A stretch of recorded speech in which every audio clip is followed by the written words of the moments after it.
We live in a world that is in a hurry for everything, including decisions. It is also a world that is increasingly quarrelsome and full of conflict. You have called these legislators, staff, governors to be decision makers, sometimes when they are faced with the most difficult decisions. I'm sure they may feel at times like running away and hiding.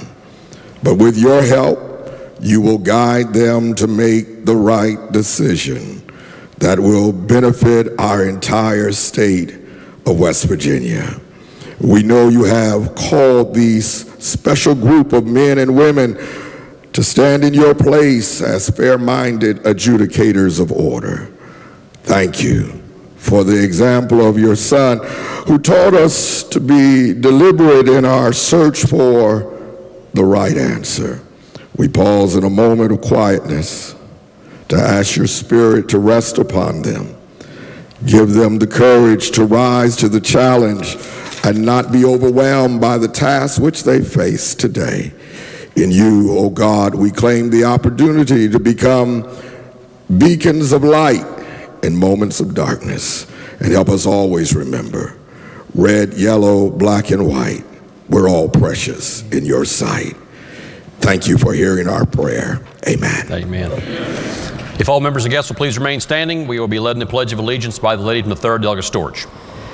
Thank you, Mr. Speaker. Will the guests in the gallery join with the members as we say the pledge to our flag? I pledge allegiance to the flag of the United States of America and to the republic for which it stands, one nation under God, indivisible, with liberty and justice for all. Members and guests may be seated.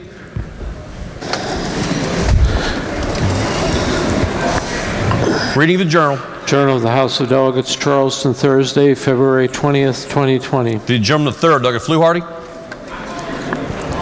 Thank you, Mr. Speaker. I ask unanimous consent that further reading of the journal be dispensed with and that it be approved as having been read. The Gentleman of the 3rd, Delegate Fluharty, asks unanimous consent that further reading of the journal be dispensed with and to be approved as having been read. Are there objections? The Chair hears no objections.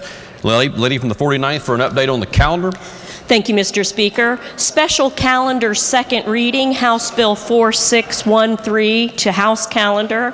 Special calendar first reading, House Bill 4485 and 4884 to House calendar. As we proceed into introductions this morning, the Chair is pleased to have a few pages today here from Calhoun County. Let's please make welcome Hallie Mace. If these pages would all please stand. Eli Randolph, Briley Rowe, Laney Mace, Bryn Carter, and Lindsay Posey.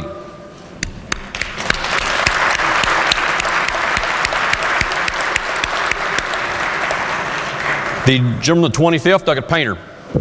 Thank you, Mr. Speaker. I'd like to introduce from the most beautiful place in the world, some of the finest people in the world. 3 good friends are here they're all teachers, and as I call your name, if you don't care to stand, Miss Lisa Collins, Miss Tina Adams, Miss Lauren Manning. Let's give them all a nice house welcome.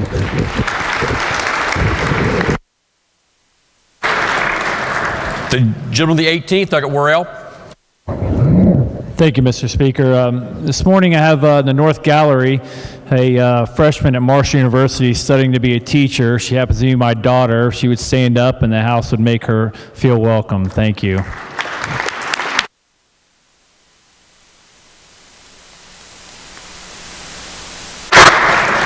The gentleman of the 44th, Delegate Hannah. Thank you, Mr. Speaker. And if the House would give me some indulgence, I do have 2 introductions this morning. First, from wonderful Webster County, I have some pages here with me today. Jessica and Caitlin Short, who are brought here today by their parents, Ray and Patty Short. If they would all please stand in the House and make them feel welcome.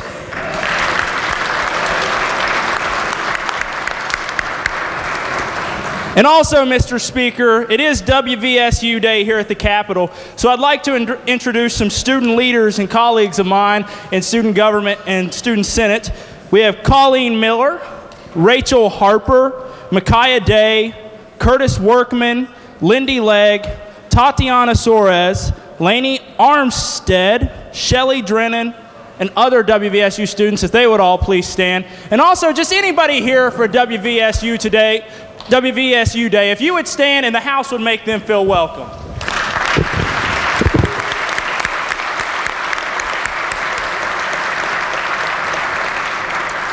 Lady in 51st, Doug Walker. Good morning, Mr. Speaker. Good morning, everyone. I have several introductions this morning. Both of these groups are very near and dear to my heart. Being a mother, we often want the best for our children. And we have people that makes these things happen each and every day. So in the South Gallery, I have a whole group of folks from Make-A-Wish Foundation. Mr. Mike Rowe from Parkersburg, please take a stand. He is a donor of the Make-A-Wish, and he represents Bikers United for Make-A-Wish. He has been doing this for 15 years and has raised approximately over $100,000 for this organization. See, it's people like him that are able to continue wishes and grant them in Wood County. We also have Kristen Wentz, the mother of Nick Wentz, who is a Wish Child recipient. He had a congenital heart defect when he was born that led him to qualify for his wish. He wished to be a WVU Mountaineer basketball player, and this came true in 2015. He is a survivor and continues to help represent Wish kids throughout Tyler County. We have Wish child Chloe Casto is also here with her mother Sarah and her Mimi Lori. They're from Vienna. Chloe's story was sitting on your desk, is sitting on your desk, waiting for you this morning. She was diagnosed with acute lymphoblastic leukemia in 2018. She is currently still in treatment and will not finish until October of this year. Her wish came true this past December when she got to go to Disney World at Christmas time. Her favorite part was meeting all of the princesses. She's a great representative of Wish Kids in Wood County. Jackie Alton is also here from Make-A-Wish. She is the regional manager for all Northern West Virginia. She keeps and helps these wishes come true throughout the state. Can the House please give a warm welcome for these guests?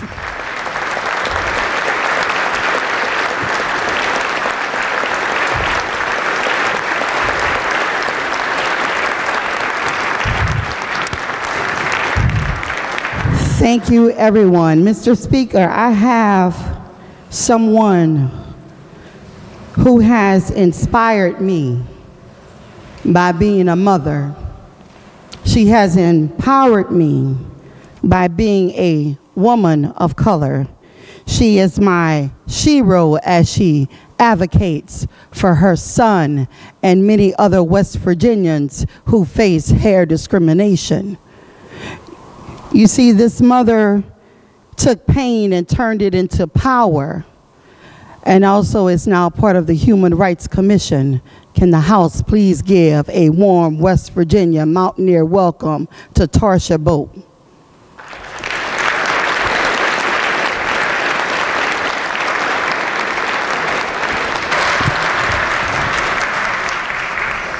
The gentleman the 13th, Doug Higginbotham. Thank you, Mr. Speaker. I see a former member of this chamber here. Tom Campbell is a former delegate from Greenbrier County and the former chairman of the Education Committee. If you'd please stand and the House make him feel welcome.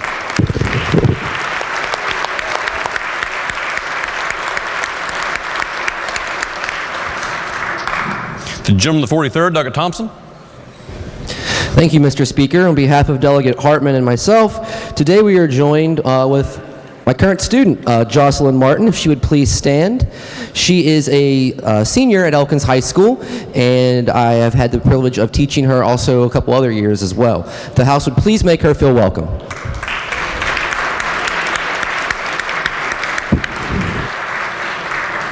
The gentleman the 12th, Doug Westfall. Thank you, Mr. Speaker. In the South Gallery, I got a good friend of my wife is a school nurse, Stephanie DeWeese, and she has some students, I believe, from Ravenswood High School. If they would all stand, and with Stephanie would stand, big group. And the House, please give them a warm welcome.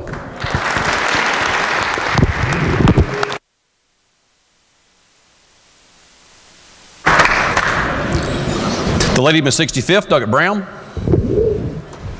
Thank you, Mr. Speaker. In the West Gallery, I'm thrilled to welcome to the People's House students from Charlestown Middle School, and they will be participating in West Virginia's History Bowl, and they will compete February 28th. They're being chaperoned today by Mr. Keith Moody and Ms. Storm Frame. Will those folks please stand, and will the House make them feel welcome?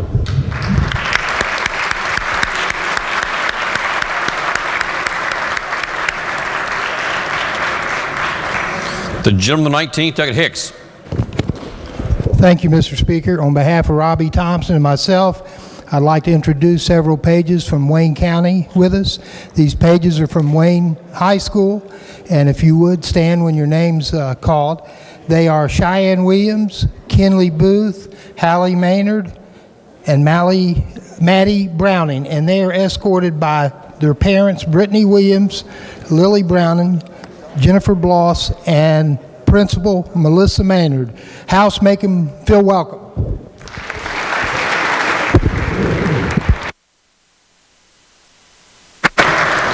The gentleman 19th, Doggett Thompson. Thank you, Mr. Speaker. On behalf of myself and Delegate Hicks, we have 3 other pages here today from Wayne High School. They're actually my history students at Wayne High School. If they would please stand. They are Madeline Ellis, Gracie Blows, and Cammie Chapman. Please give them a round of applause.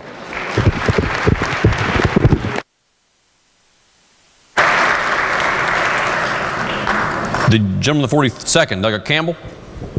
Thank you, Mr. Speaker. Delegate Lavender Bowe and I have pages today. If they'll stand when I call their name. From Greenbrier West High School, Riley Bowyer. From Greenbrier East High School, Evan Bond, who's standing over here by the door. And from Eastern Greenbrier Middle School, Matthew Wyatt, Nixon Brown, and Peyton Barker. Will the House please make them welcome?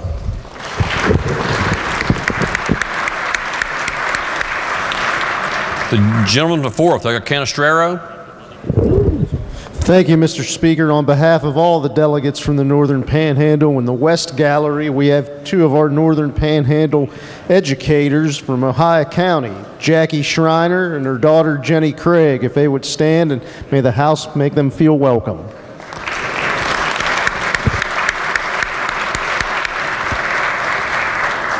The gentleman 22nd, Doggett Jeffries. Thank you, Mr. Speaker. I'm pleased to introduce the Doctor of the Day today is Ben Wayne Blant from Huntington, West Virginia. If the House would make him welcome.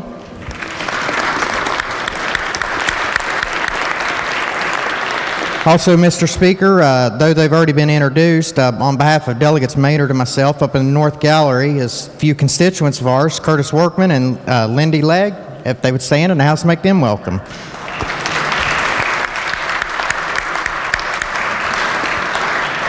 Just one more not so happy, I guess, announcement, Mr. Speaker. Yesterday morning, Hurricane resident James Dyer Stannard passed away at the age of 101. Mr. Stannard was a World War II veteran, the 319th 82nd Airborne.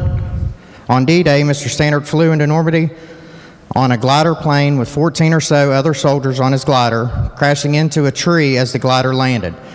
Mr. Stannard saw two men die right there, and he was also ejected from the glider, causing him multiple injuries. I would ask the body to please take a moment of silence to honor this veteran. Thank you. The chair would ask all members and guests in the galleries to please rise as the House observes a moment of silence.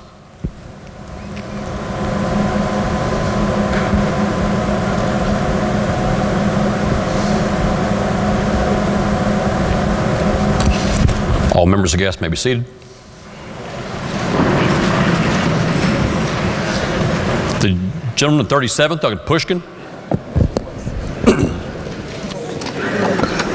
Thank you, Mr. Speaker. Today we are joined in the South Gallery by Charleston's former deputy mayor, currently works with the West Virginia Power. I see he's joined by a whole slew of West Virginia Power baseball fans. They're here in support of House Resolution 14, but please make welcome Charleston's own Toastman, Rod Blackstone.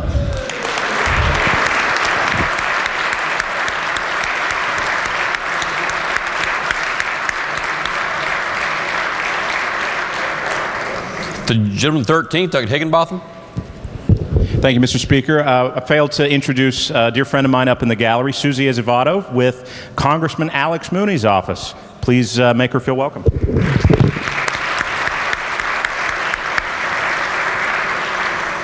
Are there additional introductions? The gentleman, the 27th, Dr. Schott. Thank you, Mr. Speaker. The members representing the Mercer County area are pleased to have here today a delegation from Bluefield State College who received a citation earlier today recognizing the 120th anniversary of that college. Some of them have been shuttling back and forth between here and the Senate, but if there's any in the gallery, would you please rise, and would the House please make you feel welcome? Thank you.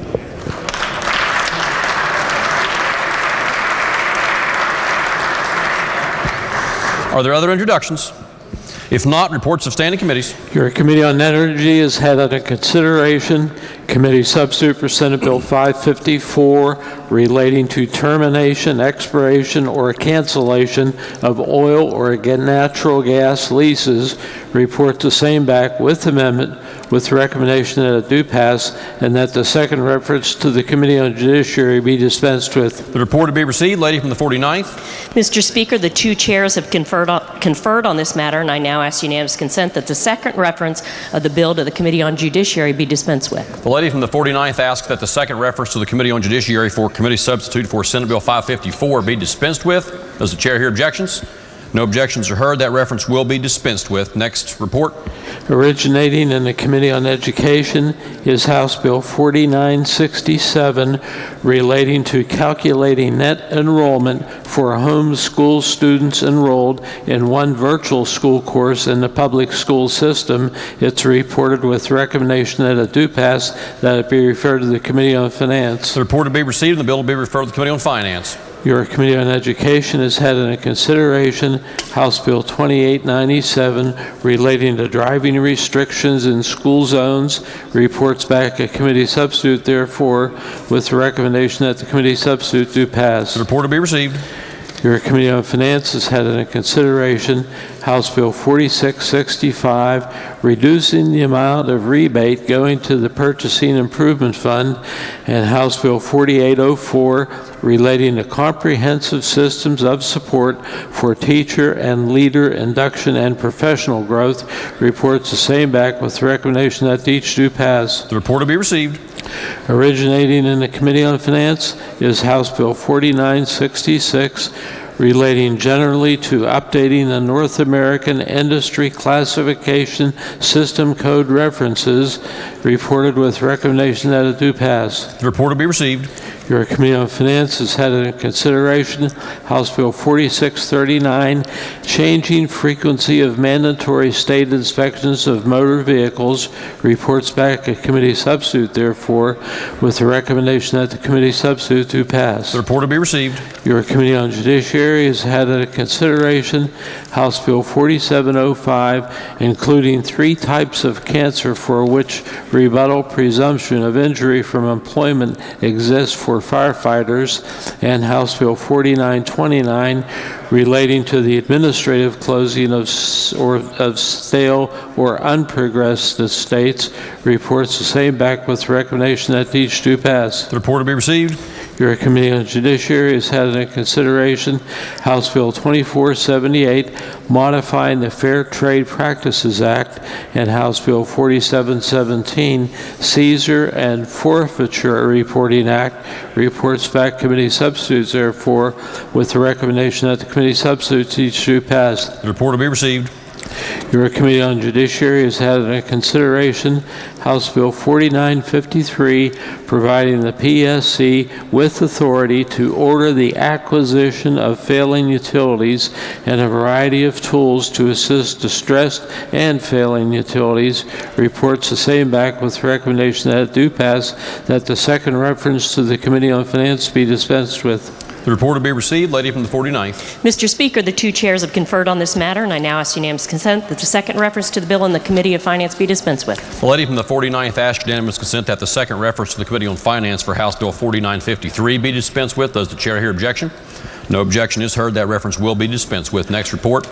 Originating in the Committee on Judiciary is House Bill 4958, relating to eliminating the ability of a person's driver's license to be suspended for failure to pay court fines and costs. It's reported with recommendation that it do pass. The report will be received. Your Committee on Finance has had under consideration House Bill 4439, clarifying the method for calculating the amount of severance tax attributable to the increase in coal production. Reports back a committee substitute, therefore, with a recommendation that the committee substitute do pass. The report will be received. Originating in the Committee on Finance is House Bill 4969, relating to providing tax credit for the donation or sale of a vehicle to certain charitable organizations. It's reported with recommendation that it do pass. The report will be received. For what purpose does Lady from the 52nd, Douglas Seipold, seek recognition? Thank you, Mr. Speaker. House Bill 4969 was originated out of the House Finance Committee this morning, and I thank the chairman and its members. This bill originated from a bill that I had introduced, and to be included as a sponsor, I must ask for consent. Therefore, Mr. Speaker, I stand to ask for unanimous consent to be added as a sponsor of this bill. Thank you. Objections? No objection is heard. Lady will be added as a sponsor. Next report. Your Committee on Finance has had in consideration House Bill 4497, requiring an external defibrillator device at any secondary school athlete event. Reports back committee substitute, therefore, with recommendation that the committee substitute do pass. The report will be received. Originating in the Committee on Judiciary is House Bill 4968, relating to expanding the availability of new technology resources in the state. It's reported with recommendation that it do pass and that it be referred to the Committee on Finance. The report will be received and the bill will be referred to the Committee on Finance. Your Committee on Judiciary has had under consideration House Bill 4619, approving plans proposed by electric utilities to install middle-mile broadband fiber. Reports back committee substitute, therefore, with recommendation that the committee substitute do pass. The report will be received.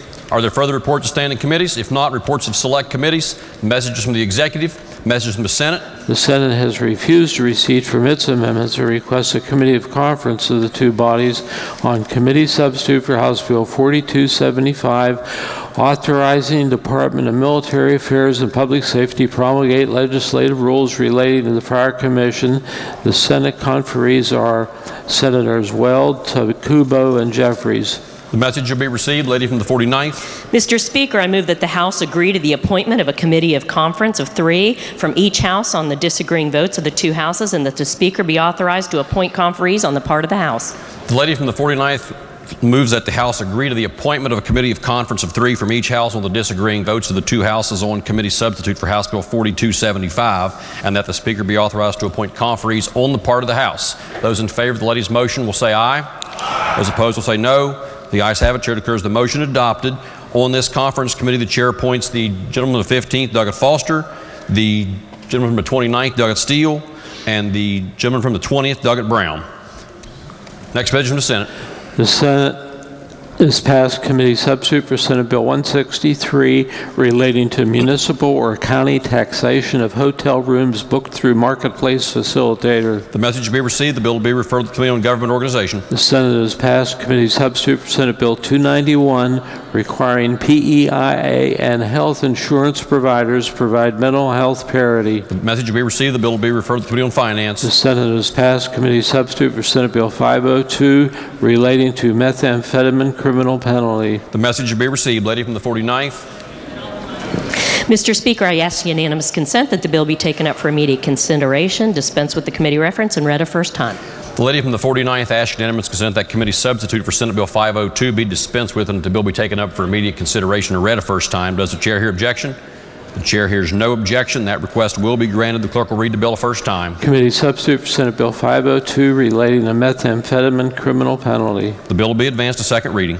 Next message from the Senate. The Senate has passed Senate Bill 562, expunging certain criminal convictions. The message will be received. The bill will be referred to the Committee on Judiciary. The Senate has passed Senate Bill 610, removing resident manager requirement for alcohol beverage control administration. The message will be received and the bill will be referred to the the Committee on Judiciary. The Senate has passed Committee Substitute for Senate Bill 692, clarifying persons indicted or charged jointly for a felony offense can move to have separate trial. The message will be received. The bill will be referred to the Committee on Judiciary. The Senate has adopted Committee Substitute for Senate Concurrent Resolution 19, United States Marine Corps Lance Corporal Fred Michael Kearns Memorial Bridge. The message will be received. The resolution will be referred to the Committee on Rules. The Senate has adopted Senate Concurrent Resolution 27, requesting study on ways to make state capitol building more handicap accessible. The message will be received. The resolution will be referred to the Committee on Technology and Infrastructure, then the Committee on Rules. Are there further Senate messages? If not, resolutions. House Resolution 14, urging Major League Baseball to rescind the ill-advised proposal that threatens the future of professional baseball in West Virginia. Lady from the 49th. Mr. Speaker, I ask unanimous consent that the reference of the resolution to committee be dispensed with and that it be taken up for immediate consideration and put upon its adoption. The lady from the 49th asks unanimous consent that the committee reference for House Resolution 14 be dispensed with and that the resolution be taken up for immediate consideration and put upon its adoption. Are there objections? The chair hears no objections. The clerk will please read the resolution. Whereas the history of professional baseball in West Virginia dates back more than a century, from the Charleston Statesman in 1910 through 4 minor league baseball teams, today the West Virginia Black Bears in Morgantown, the West Virginia Power in Charleston, the Bluefield Blue Jays, and the Princeton Rays. And whereas West Virginia's 4 minor league baseball teams and others in surrounding states nearby, including the Hagerstown Suns, add to the quality of life for many people in West Virginia by providing access to live-action, affordable family entertainment through the spring and summer months. And whereas these 4 teams within West Virginia are engines of tourism, welcoming 226,000 fans to their games in 2019 and attracting thousands of visitors to come to West Virginia who might not otherwise visit our state from every other state in the nation and several other countries. And whereas these first-time and repeat visitors include players and coaches, their families and friends, umpires and professional scouts, baseball professionals, and avid fans for the game.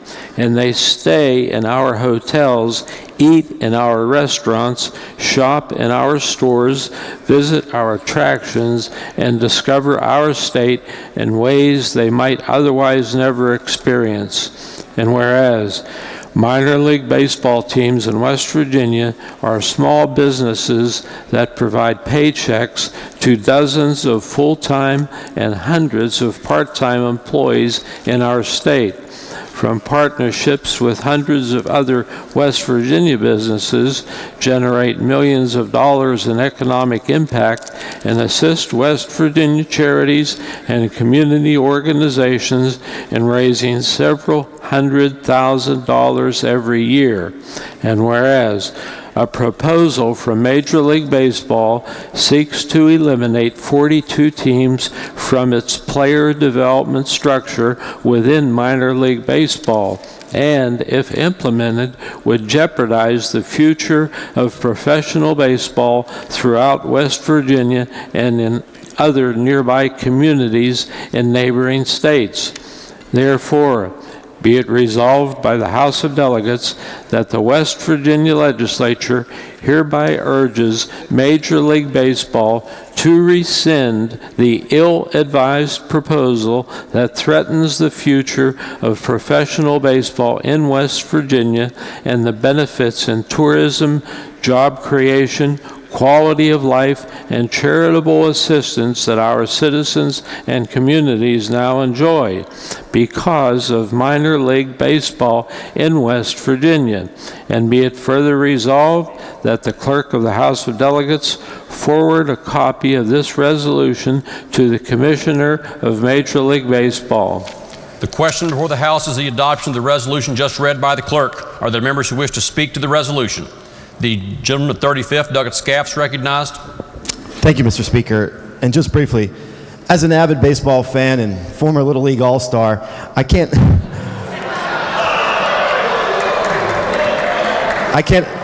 imagine a Mountain State without baseball. In all sincerity, that is our pipeline to the major leagues. And you look at West Virginia, we're never going to have the big stadiums. We're not going to be like the Cincinnatis and the Pittsburghs, but this is our chance for professional sports in West Virginia. And I would hate to see baseball leave our state. Though, like the resolution said, over 110 years of baseball, the economic impact, people like my friends in the stands from the West Virginia Power and General Manager Wilcox and Jeremy Taylor and Ryan White, and what they do to a community. You all have seen the Power Park over there. You've seen the fields in southern West Virginia and what it did to North Central and Morgantown. I can't imagine what the economic impact would be if we didn't have baseball in West Virginia. So, Mr. Speaker, I would just ask for the yeas and nays so we could have our full support from a body to show the importance to Major League Baseball, that we can send a loud message that West Virginia is open for business and open to play ball. Thank you, Mr. Speaker. The gentleman 27th, Doug Porterfield. Thank you, Mr. Speaker. I ask unanimous consent to be added to the resolution of HC 14. Are there objections? None are heard. Thank you. May I speak to the resolution? Yes, gentleman is recognized. As an avid baseball fan, I think about when I lost my eyesight in 2006 and coming back to West Virginia. My family got me an XM radio and I got to listen to professional baseball. Baseball's been a big part of my life. Mickey Mantle was my father's hero. But in addition to that, in my local area, we have two minor league baseball teams on both sides of our county, in Princeton and in Bluefield. This brings a lot of enjoyment to our constituents. It brings great economic increase to our area, and it has a whole lot of good things through the summer months with the giveaways and all of what it does for our communities. I'm very grateful to have this resolution. I thank everyone allowing me to be added to this resolution, and I urge its passage. Thank you. The gentleman at 26, Doug Evans. Thank you, Mr. Speaker. Same request to be added to the resolution. I'm sorry? Same request to be added to the resolution. Chair sees no other lights pending at this time except that of Delegate Miller. Chair will return to Delegate Miller in a moment. Those members who wish to be added as a co-sponsor to this resolution will please turn your lights on at this time.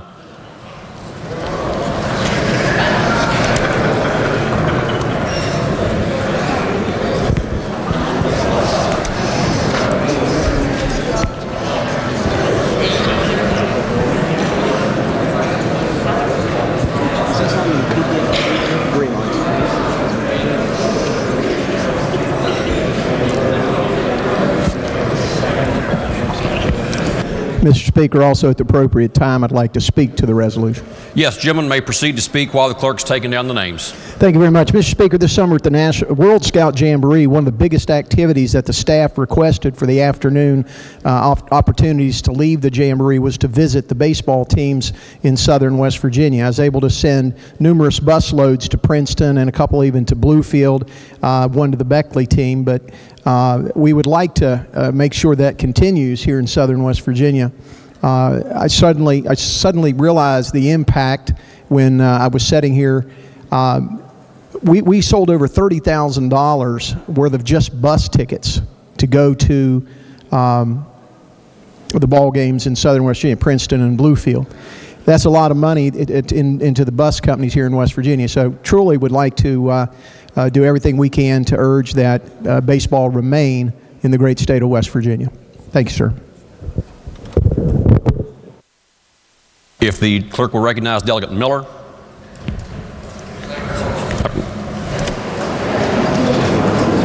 Any members who wish to speak to the resolution, please raise your hand.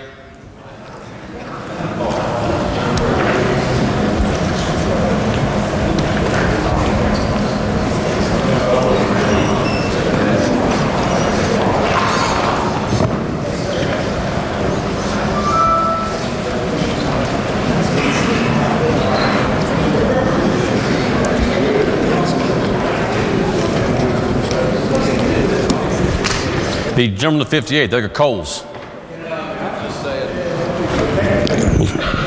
Thank you very much, Mr. Speaker. Since we have a moment, I'll remind everybody on the baseball story that up in the eastern panhandle, little town of Hedgesville, a friend of mine, the Munson family, their daughter just married a guy named Randy Dobnak that she met at Aldous and Broadus. He was a baseball player. She was a volleyball player. Randy Dobnak just pitched in the playoffs this year. A guy from just in Pittsburgh, in Pennsylvania, just up in Pennsylvania, attended Aldous and Broadus and pitched in the major leagues this year. It was a great story if you follow Major League Baseball. It was a great story, a former Uber driver that made the starting rotation for the Twins and went deep into great story and goes a great example of baseball in West Virginia and what it means. So if you don't know that story, look up Randy Dobnak. Thank you, Mr. Speaker.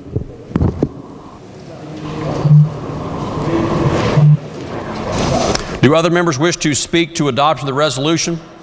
The gentleman to 16th, Doug at Linville. Mr. Speaker, I think now's a good time to tell the House that Pete Rose should be in the Hall of Fame. Thank you. The clerk has taken down the names of those members seeking to be added as a co-sponsor. It will be the ruling of the chair. Those members will be added if there's no objection. No objection is heard. The gentleman to 56, Doug at Howell, is recognized to speak to the resolution. Thank you, Mr. Speaker. I encourage you to vote for the resolution, but I did want to say 100 years ago, Mineral County did have a professional baseball team. It was the Piedmont Dry Bugs. I don't know what a dry bug is, but I wanted to get that on the record.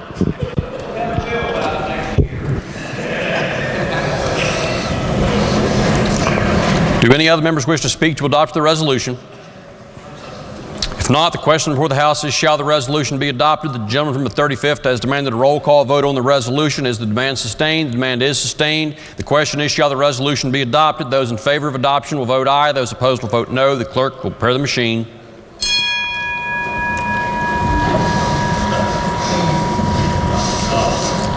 Has every member voted?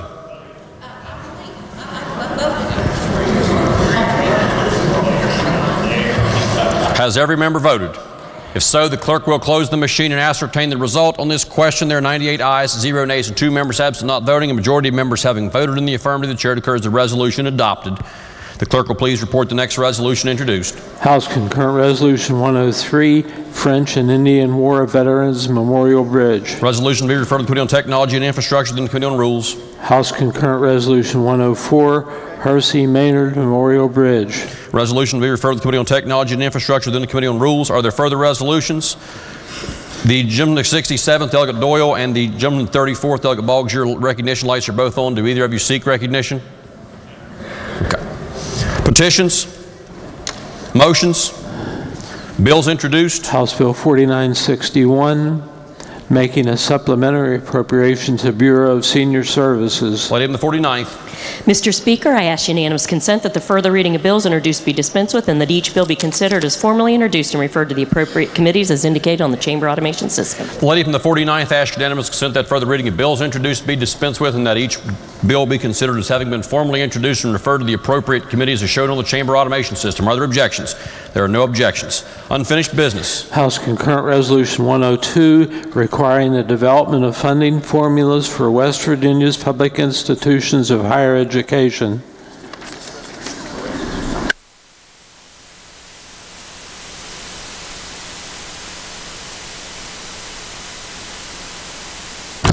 Chair will advise all the members this resolution was showing up incorrectly on the system earlier today. It has now been corrected by the clerk. The correct version is now available in the system.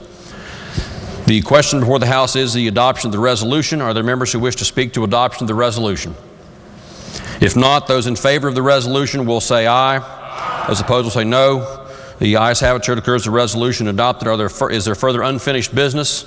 If not, bills on third reading. Senate Bill 573, supplementing, amending, and increasing appropriations of public monies for claims against the state. The question before the House is, shall the bill pass? Are there members who wish to speak to passage of the bill? Are there objections to having the bill explained in lieu of having it read? Chair hears no objection. The gentleman from the 64th, Doug Householder, is recognized to explain the bill. Thank you, Mr. Speaker. The purpose of the supplementary appropriation bill is to align the current fiscal year appropriation for claims against the state with the amount authorized for expenditure through the 2019 session claims bill, House Bill 2831. I urge passage. The question before the House is the adoption of the bill as just explained by the gentleman, the 64th. Are there members who wish to speak to passage of the bill? If not, those in favor of passage will vote aye. Those opposed will vote no. The clerk will prepare the machine.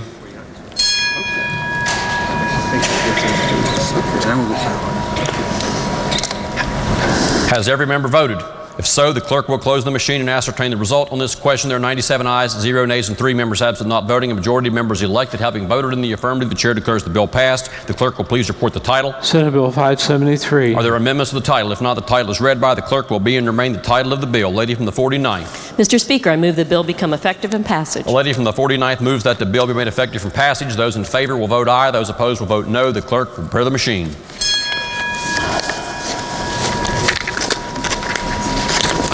Has every member voted? If so, the clerk will close the machine and ascertain the result on this question. There are 97 ayes, 0 nays, and 3 members absent not voting. 2/3 of members elected having voted in the affirmative. The chair declares the bill effective from passage. The clerk will please communicate the action of the House to the Senate. Next bill on third reading.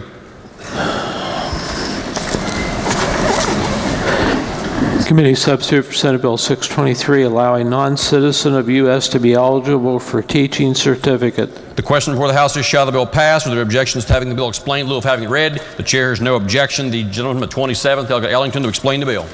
Thank you, Mr. Speaker. What this bill does is it provides that a non-citizen of the United States who holds a valid permanent resident card, employment authorization document called an EAD, a work permit that is issued by the United States Citizenship and Immigration Services, that they are eligible to be granted either a teaching certificate or alternative program teacher certificate by the Board of Education, provided that all other requirements are met. Mr. Speaker, I urge passage. The question before the House is, shall the bill pass? Are the members who wish to speak to passage of the bill? If not, those in favor of passage will vote aye. Those opposed will vote no. The clerk will prepare the machine.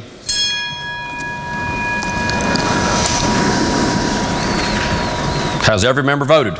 If so, the clerk will close the machine and ascertain the result on this question. There are 98 ayes, 0 nays, and 2 members absent not voting. A majority of members having voted in the affirmative, the chair declares the bill passed. The clerk will please report the title. Committee substitute for Senate Bill 623. Are there amendments to the title? If not, the title is read by the clerk will be and remain the title of the bill. The clerk will please communicate the lady from the 49th. Mr. Speaker, I move the bill become effective from passage. Lady from the 49th moves that the bill be made effective from passage. Those in favor of passage will vote. Those in favor of the bill being made effective from passage will vote aye. Those opposed will vote no. The clerk will prepare the machine.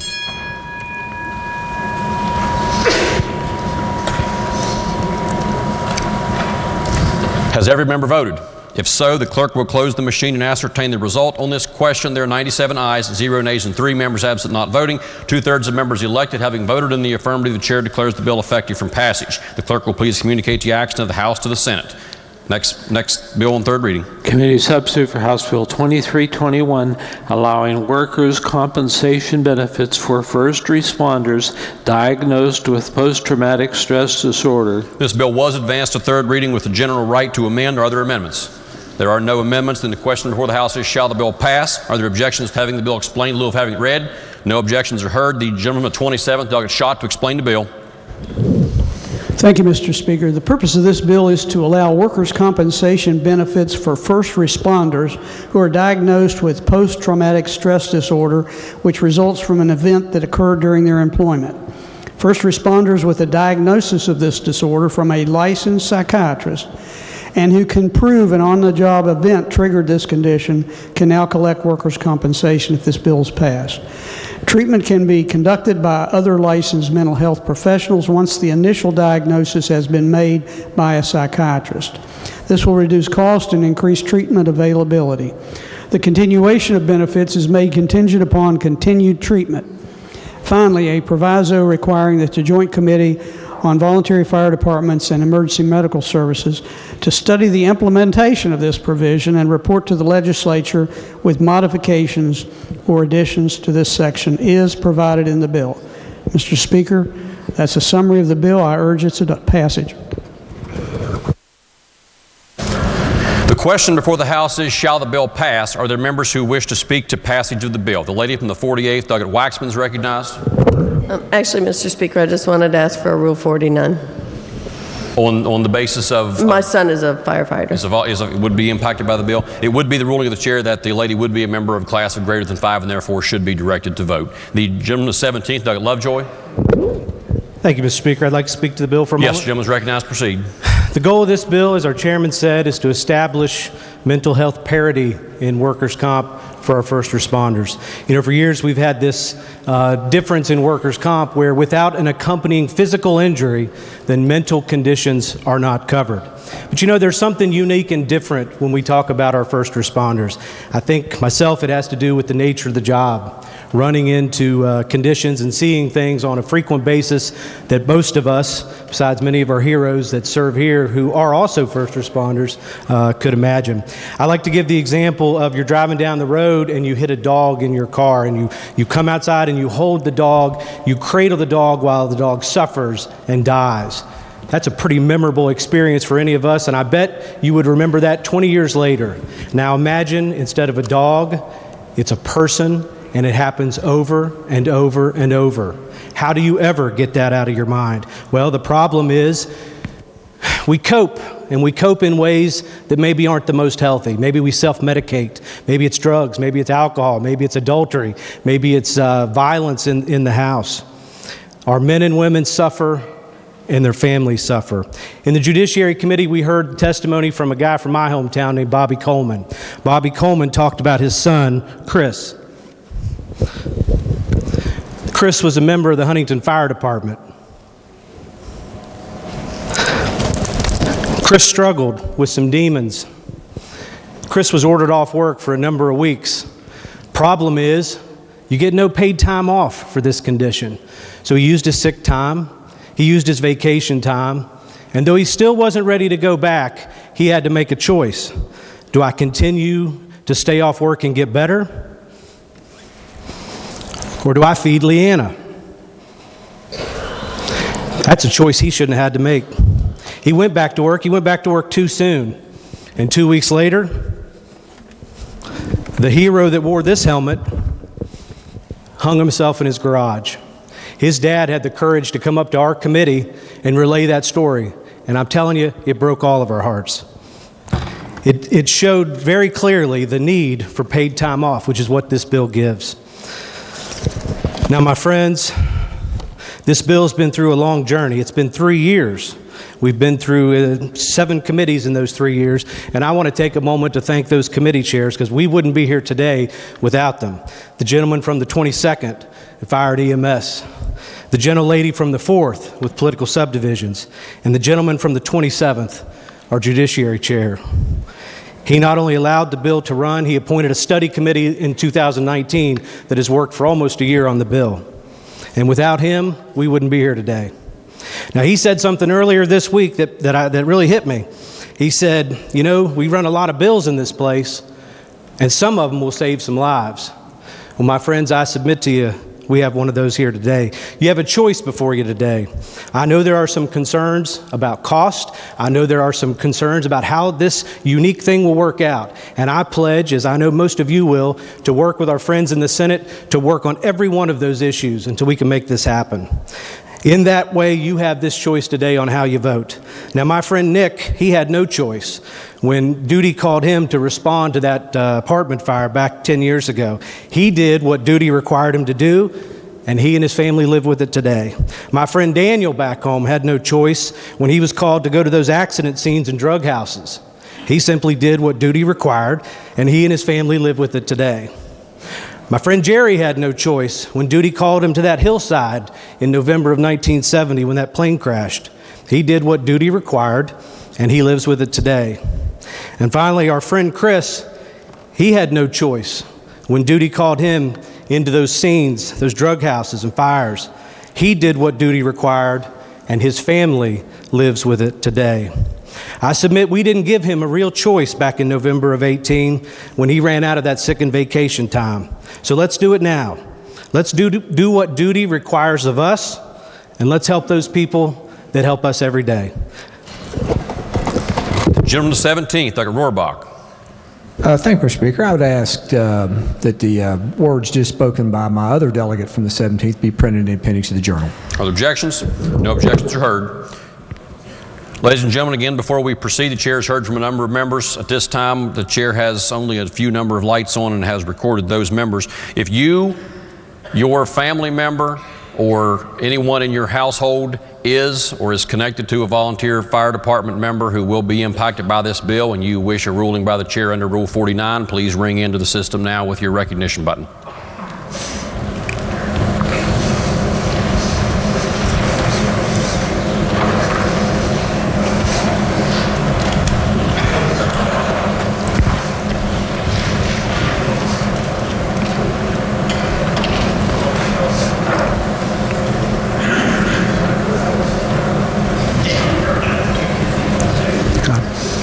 You may turn your lights off at this time. The gentleman at 22nd, Douglas Maynard, is recognized. No. The gentleman from the 40th, Douglas Jeffries. The gentleman of the 50th, Douglas Angelucci. The gentleman of the 53rd, Douglas Jennings. The gentleman of the 6th, Douglas Kelly. Are there any other members who wish to speak to passage of the bill? If not, then the question before the House is, shall the bill pass? Those in favor of passage will vote aye. Those opposed will vote no. The clerk will prepare the machine.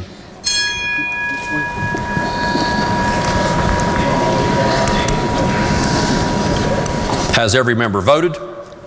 If so, the clerk will close the machine and ascertain the result. On this question, there are 97 ayes, 0 nays, and 3 members absent not voting. A majority of members having voted in the affirmative, the chair declares the bill passed. The clerk will please report the title. Committee substitute for House Bill 2321. Are there amendments to the title? If not, then the title is read by the clerk will be and remain the title of the bill. The clerk will please communicate the action to the House, to the Senate, request concurrence therein. Next bill on third reading. Committee substitute for House Bill 3098, allowing the same business owner to brew and sell beer to also distill and sell liquor. The question before the House is, shall the bill pass? Are there objections to having the bill explained in lieu of having it read? The chair has no objection and recognizes the gentleman of 56, Douglas Howe, to explain the bill. Thank you, Mr. Speaker. The purpose of the bill is to allow a business with expertise in manufacturing alcohol liquors or non-intoxicating beer to be licensed and allowed to use those skills to manufacture additional forms of alcoholic liquors and a non-intoxicating beer. I urge passage. The question before the House is, shall the bill pass? Are there members who wish to speak to passage of the bill? If not, those in favor of passage will vote aye. Those opposed will vote no. The clerk will prepare the machine.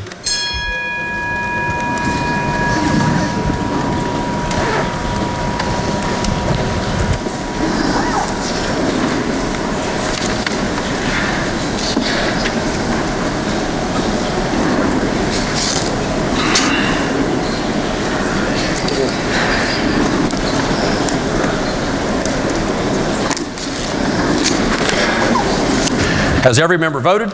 If so, the clerk will close the machine and ascertain the result. On this question, there are 84 ayes, 14 nays, and 3 members absent not voting. A majority of members having voted in the affirmative, the chair declares the bill passed. The clerk will please report the title. Committee substitute House Bill 3098. Are there amendments to the title? If not, the title is read by the clerk will be and remain the title of the bill. The clerk will please communicate the action to the House, to the Senate, request concurrence therein. Next bill on third reading. Committee substitute for House Bill 4001, creating West Virginia Impact Fund.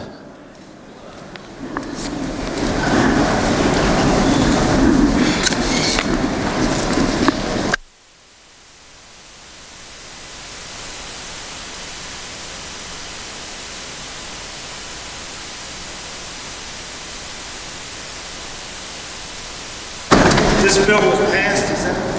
No.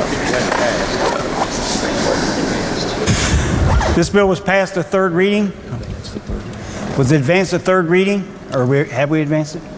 Yeah, it is. Yeah, it was advanced to third.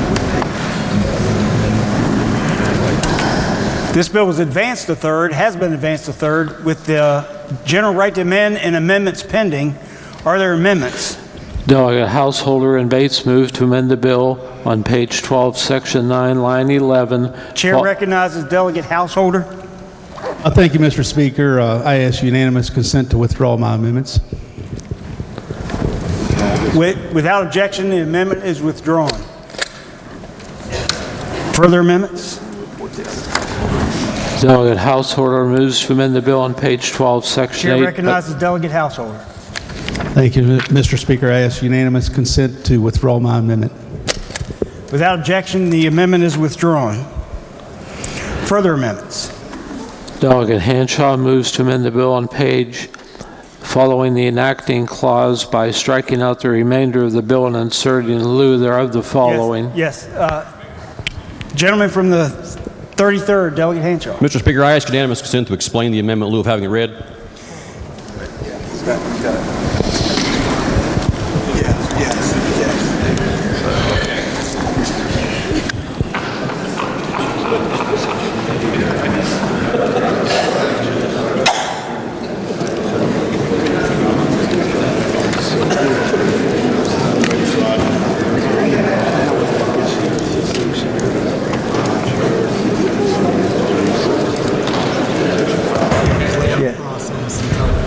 Yeah, ladies and gentlemen, in the system there are two strike and insert amendments, one by Delegate Hanshaw and one by Delegate Wilson.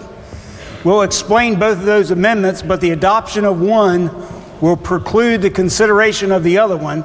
So we'll explain both of them so you'll know what they both are, and then proceed with secondary amendments from there. The chair recognizes Delegate from the 33rd, Delegate Hanshaw, asks unanimous consent to explain his amendment in lieu of having it read. Are there objections to having the amendment explained?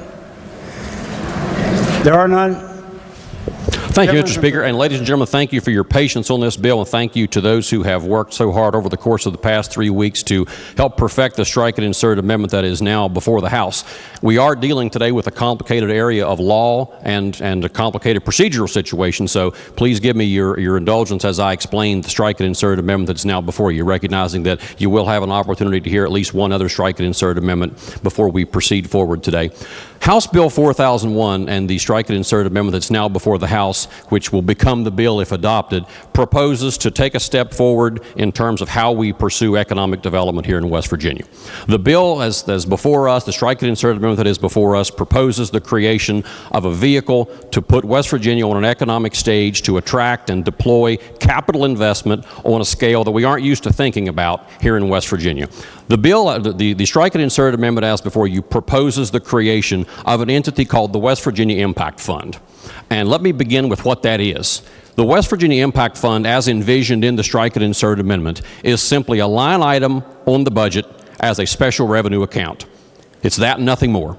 It's a line item on the budget as a special revenue account into which this legislature or future legislatures or no legislatures can appropriate dollars and resources as this legislature sees fit for the purposes of advancing the goals of the Mountaineer Impact Office, an entity chartered and charged and created for the purpose of looking across the world to recruit investment here into the state of West Virginia from entities that wish to do business here in our state, that wish to deploy significant capital resources here in the Marcellus and Utica and Rogersville shale basins, in the safest economy and the safest regulatory environment here in the United States of America, and to do so in a manner that lets them feel safe and secure that their investments aren't going to be yanked away from them by provisions of federal law that may otherwise impede them from making that step, from taking that opportunity to deploy their capital here in West Virginia.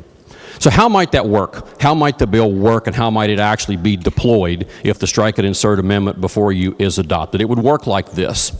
The third entity to be created by this bill is an entity called the Investment Committee, a 7-member entity created by the bill consisting of the governor or his or her designee, the Secretary of Commerce or his or her designee, and 5 appointed individuals with backgrounds in finance, project development, and economic development that would be approved by the Senate. So legislative oversight is always present in the process. And that committee's responsibility is to work with the Mountaineer Impact Office to circle the world, to circle the entirety of capital, the entirety of forward investment opportunity, the entirety of domestic investment opportunity here for purposes of deployment here in West Virginia.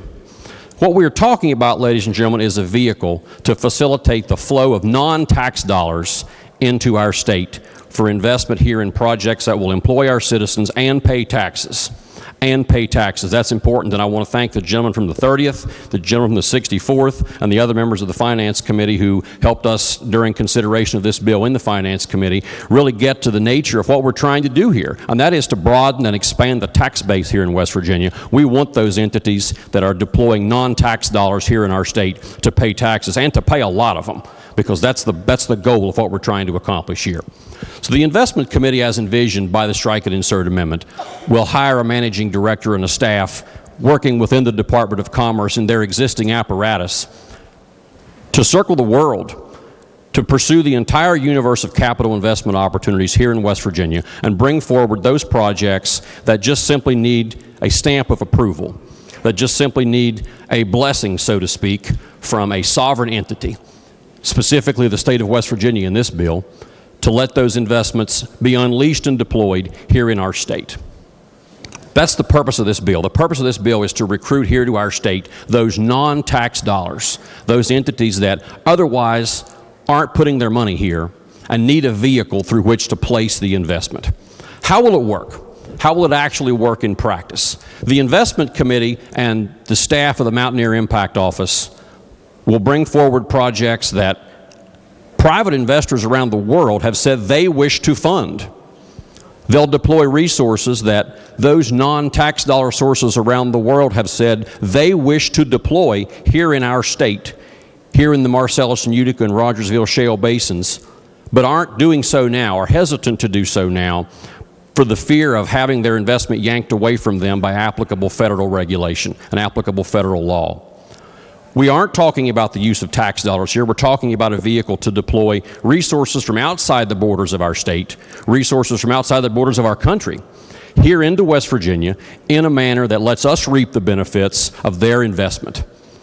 We in this legislature spend significant time taking steps that advance the recruitment of private capital here in West Virginia in terms of specific companies and specific projects. We do that often.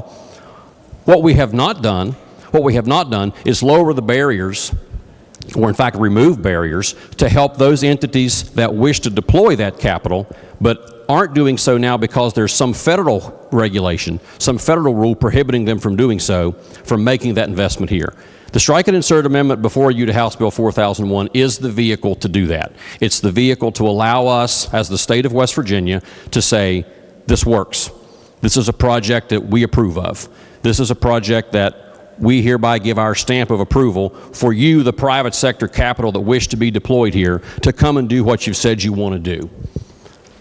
What it is not, ladies and gentlemen, what it is not is a vehicle to sink tax dollars into the economy to compete against the private sector.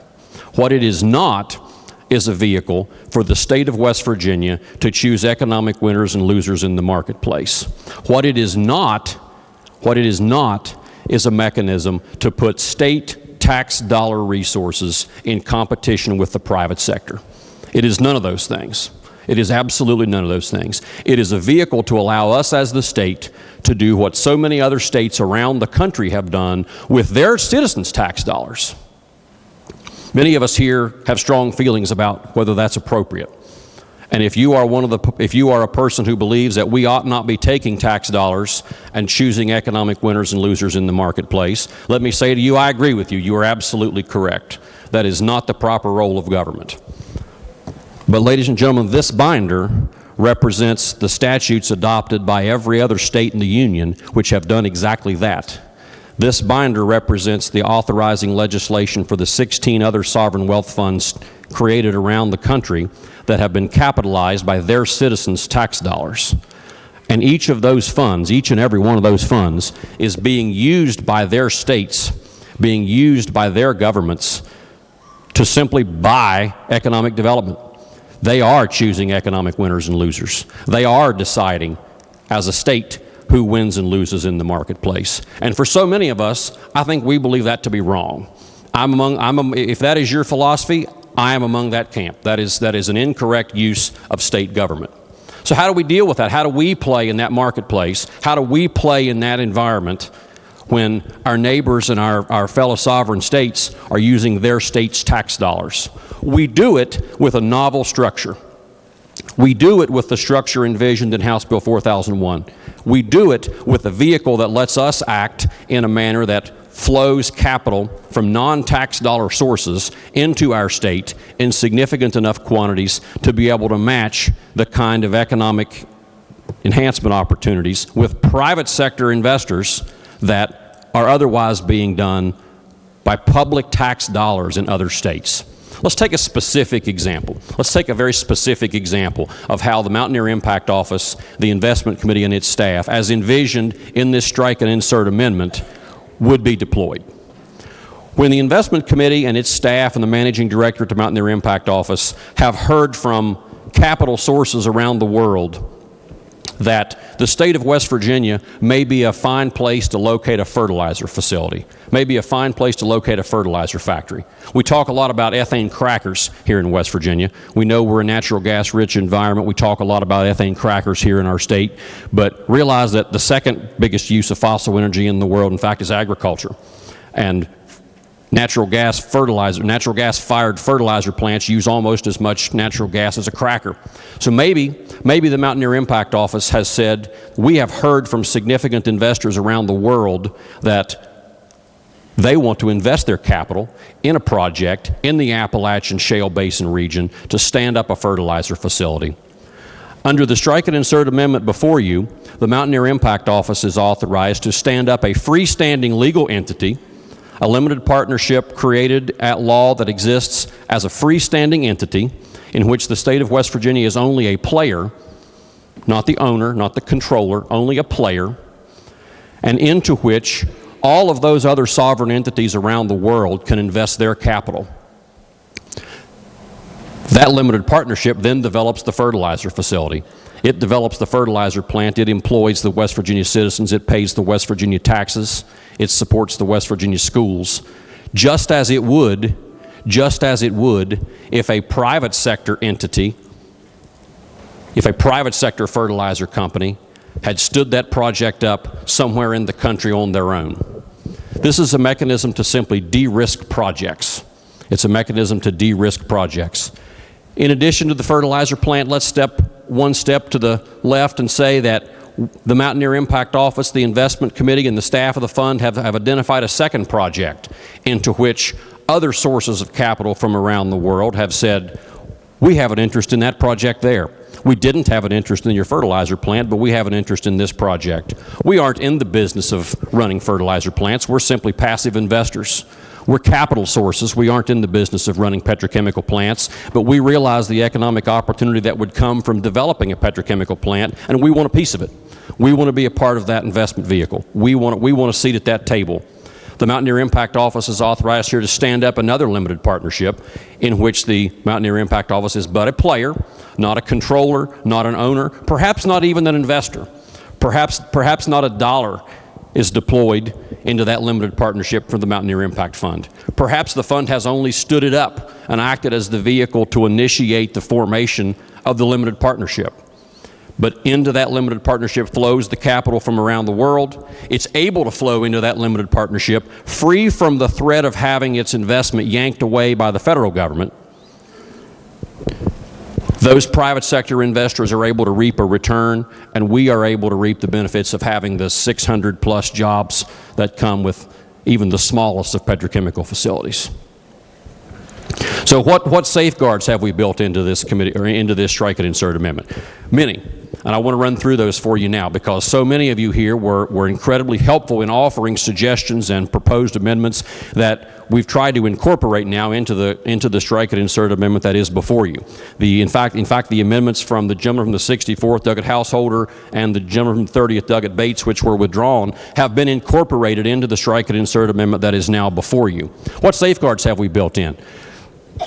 First of all, we've said specifically in the bill that the Mountaineer Impact Office, the Mountaineer Impact Fund, and the Investment Committee are precluded from engaging in business of any kind with an entity deemed to be an enemy of the United States or involved in human trafficking, through an amendment that I hope we'll adopt later, through any entity engaged in narcotics trafficking, and any entity that's deemed to be a sponsor of terrorism. We don't want those people in our state, and we don't want their money in our state. We want nothing to do with entities like that, and I thank the delegate from the 60th, Douglas Wilson, for suggesting that very amendment. We've incorporated that here. We've also expressly made it clear that each of the projects that I've described stood up by the fund and under the Mountaineer Impact Office are taxable businesses, are taxable entities. We want them paying taxes. We want them, in fact, we want them paying a lot of taxes. That's the goal of the project. Unlike these funds chartered by our neighbor states, which are out to seek economic returns on behalf of their citizens as active players in the marketplace, we seek to benefit the state of West Virginia by increasing employment opportunities. We seek to benefit the state of West Virginia from secondary taxes, from the taxes that any private sector industry would otherwise be paying here in our state. We want those taxes paid, and we want them paid every quarter. What else have we done? We've made sure that the Mountaineer Impact Office itself is not funded by this bill. You'll notice that if you've read this bill, or if you've read the proposed strike and insert amendment that's before you now for your consideration, it appropriates not one nickel to this fund. It appropriates not one nickel to this fund, and that's by design. That's by design. You see, the purpose of the fund is to flow into it at the fund level in that special revenue account that I described for you when I began my explanation today. Only those resources sufficient to catalyze the operation of the fund. The administration appeared before the Finance Committee and explained to us when this bill was considered in the Finance Committee that within the Department of Commerce today exists sufficient resources to fund the initial operations of this fund and to fund the initial operations of the Mountaineer Impact Office, such that no additional resources had to be sought. No one had to go before the Finance Committee and ask for any money, because we want that money coming from private sources. We want capital flowing into the projects from those entities which wish to make that investment.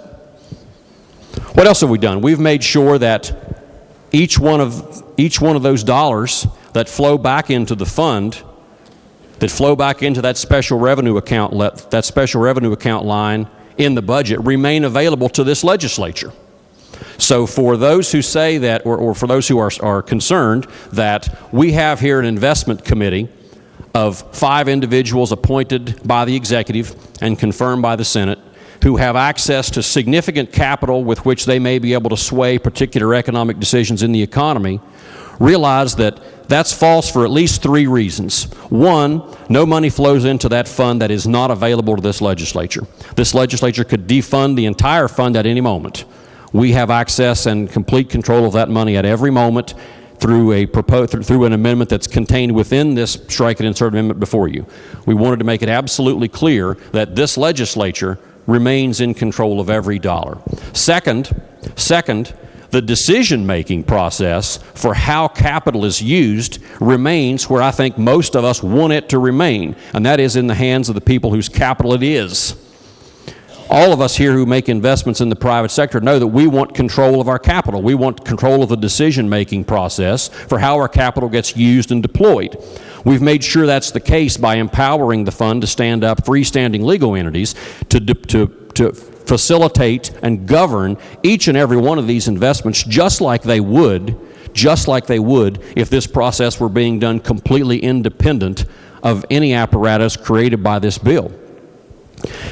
And lastly, we've made sure through the help of the gentleman from the 48th, Douglas Miley, that no individual in the government may profit in any way through an amendment that I hope we'll adopt later from investment in this fund. It is not a vehicle that's subject to that kind of abuse. It's not a vehicle that's subject to that kind of misuse. Let me talk now, if I can, about that investment committee and how it's structured and why it's structured as it is.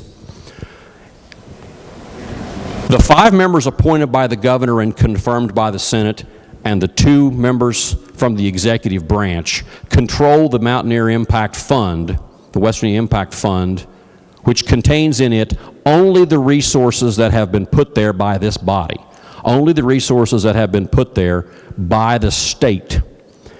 That committee does not control millions or hundreds of millions or billions of dollars invested in specific projects by entities from around the world. It doesn't.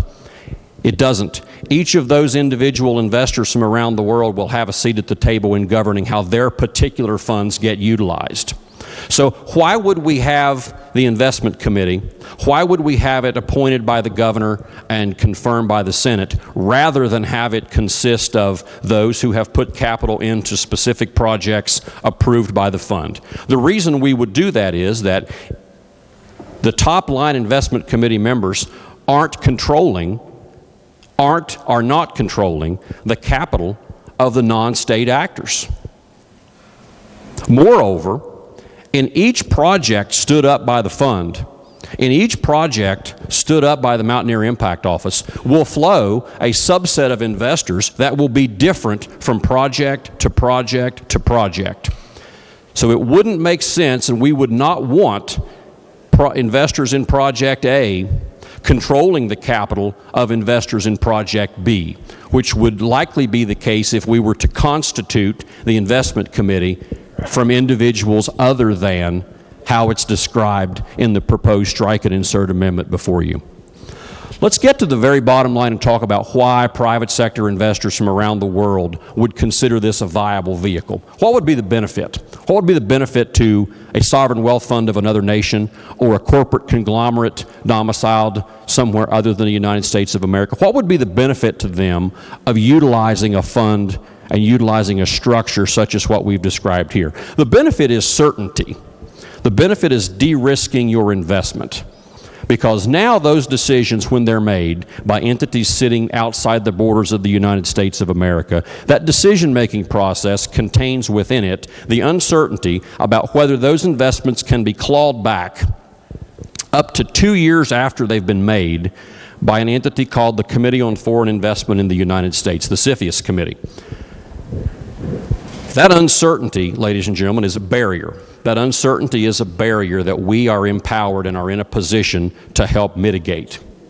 We are in a position, through the vehicle that's described in the strike and insert amendment before you, to give some certainty to investors who have significant dollar resources to invest here in our state that does not exist today. And certainty is as much a part of the decision-making calculus for economic drivers as is return. Certainty.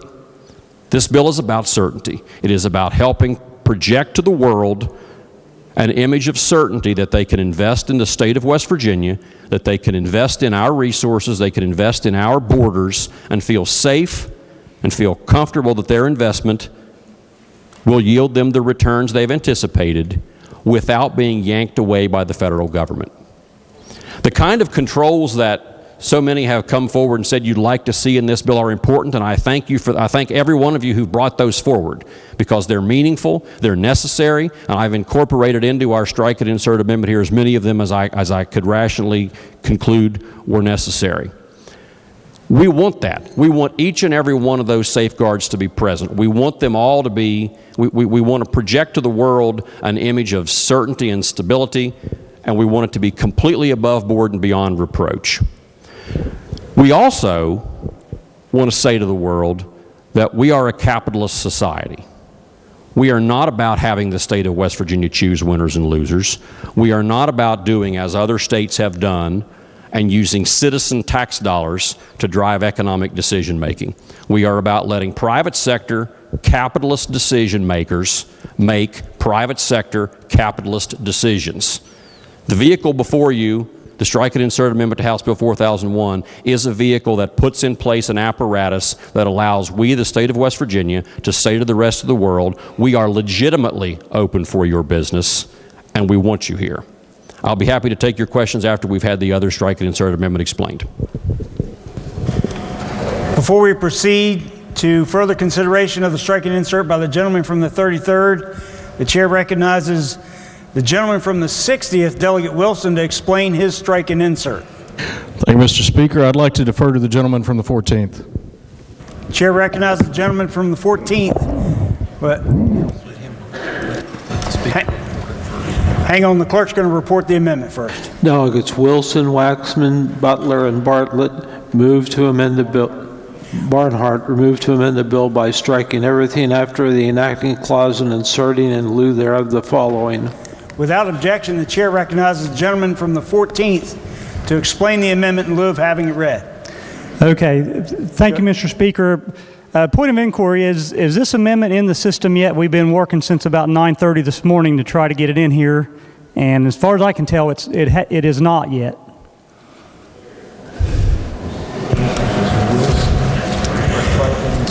There are 3 amendments that we're all on, but this one is not in the system. It is in there now? It is in there. You may need to refresh your system, but it's in there titled HFA Wilson Strike and Insert. Okay. Thank you, Mr. Speaker. So I can explain it without looking at it anyway, but I just wanted to make sure for the benefit of the other members that it's not in there. Much like the gentleman from the 33rd's strike insert amendment, we would hope that many of the following amendments would be amended into this strike and insert in the same way as those issues have come up since the introduction and the passage of this bill in the Finance Committee. So with those amendments being in the system and, as I say, hopefully adopted, that would correct some of the problems with this strike and insert as well. This strike and insert is much the same as the gentleman from the 33rd's amendment, except that for one important change is this deals with the investment committee. In the bill, as it came out of the Finance Committee, this investment committee is made up of the governor himself, the Secretary of Commerce, and 5 members all appointed by the governor, of course with advice and consent of the Senate. But what this amendment does is it says rather than have this whole board that is the committee that is controlled by the governor and people that are appointed by him, this puts the control into the private sector, the investors themselves, by creating a board of private investors. So in that way, the board of private investors takes on all the responsibilities of determining where their money is going to be invested. And as I say, what that does is it makes sure that the governor doesn't have his hand, the governor and his appointed people, but the governor directly, whether you think he's doing good or not, he has his fingers on the scale entirely to determine where this money's going. Looking at the language of the bill in Section 5, if you look at the powers that the investment committee has, they have the power to adopt, use, and common seal at its pleasure, sue and be sued, enter into contracts, and execute and deliver instruments, acquire and purchase and otherwise hold, use, and dispose of real personal property, and the list goes on and on. As I read this bill, now certainly there may be some other parts of the investment mechanism that I'm not aware of, but as you read this bill, this investment committee, again appointed and controlled by the governor, has entire control over where the funds in this investment committee are put into use. I can see circumstances where the governor, say you have a conservative governor, and maybe he wants to protect an industry that is important to all of us. He wants to protect the coal industry. So he, through his investment committee, influences everyone, or the committee decides to invest in a coal industry. Something, coal-fired power plants, more of them, or something related to that. Or something that we have in Mason County going on, coal to liquid fuel. So maybe that's going to be the thing we're going to do. It's going to help the coal industry.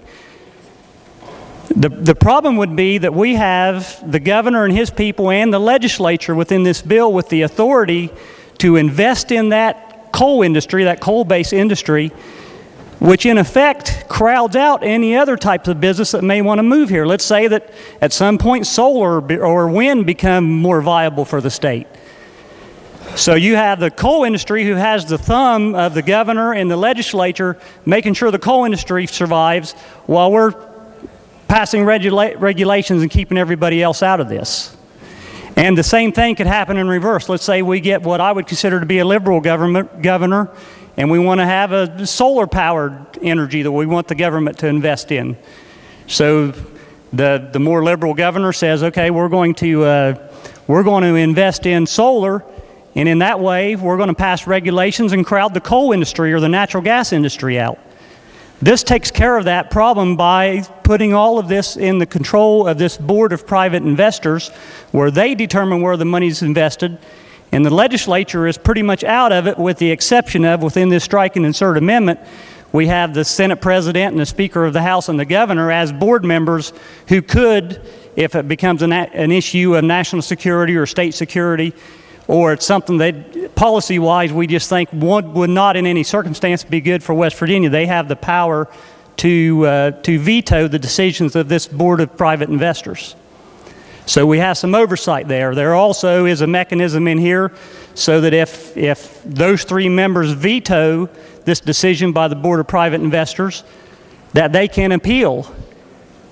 So they could appeal to the legislature and get that veto overturned. If the legislature determines that, well, the governor and the speaker maybe were wrong about this, that this is a good project for the state of West Virginia, then that project could continue. So those are the main changes in here. Now, there is a provision in here that, as a gentleman from the 33rd said, this does not require private or public funding, taxpayer funding. There's a provision in this strike and insert that actually makes sure that we cannot do that. Now, I will admit that that is not worded exactly correctly, but one of the following amendments that we would be taking up corrects that and puts it in the correct terminology to say that the state of West Virginia can fund the management office, but it cannot actually put money in the fund to be invested. So that gets the legislature and the governor and so forth out of the circumstance of being able to being in a position of don't know if I want to use the term gambling, but I don't know how else to put it, putting taxpayer money in the stock market into this fund that we're going to have direct influence over. So I think that I appreciate the efforts, or I appreciate the intent of this bill. I think it could be a good bill with this safeguard in, and I would vote for it if we can get the centralized control out of it and put the control where it belongs with the investors themselves, and get the government heavy hand out of it in a large way. So for all of those reasons, I would suggest that we adopt this strike and insert, and make sure that the private sector is actually controlling private industry in the state of West Virginia. For what reason does the gentleman from the 55th seek recognition? 33rd yield. A minute.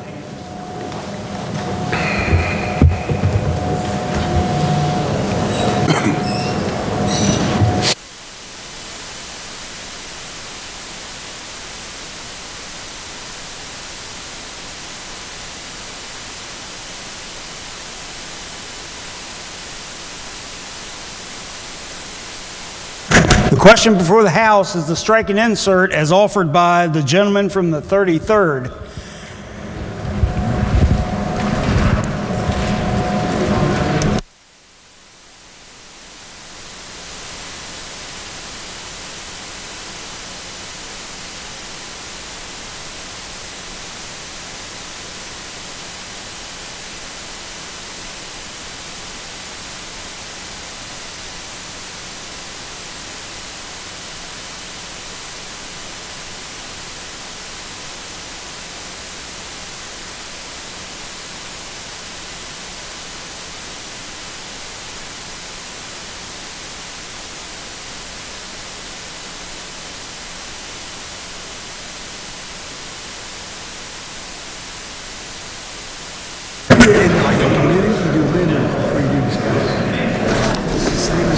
Okay.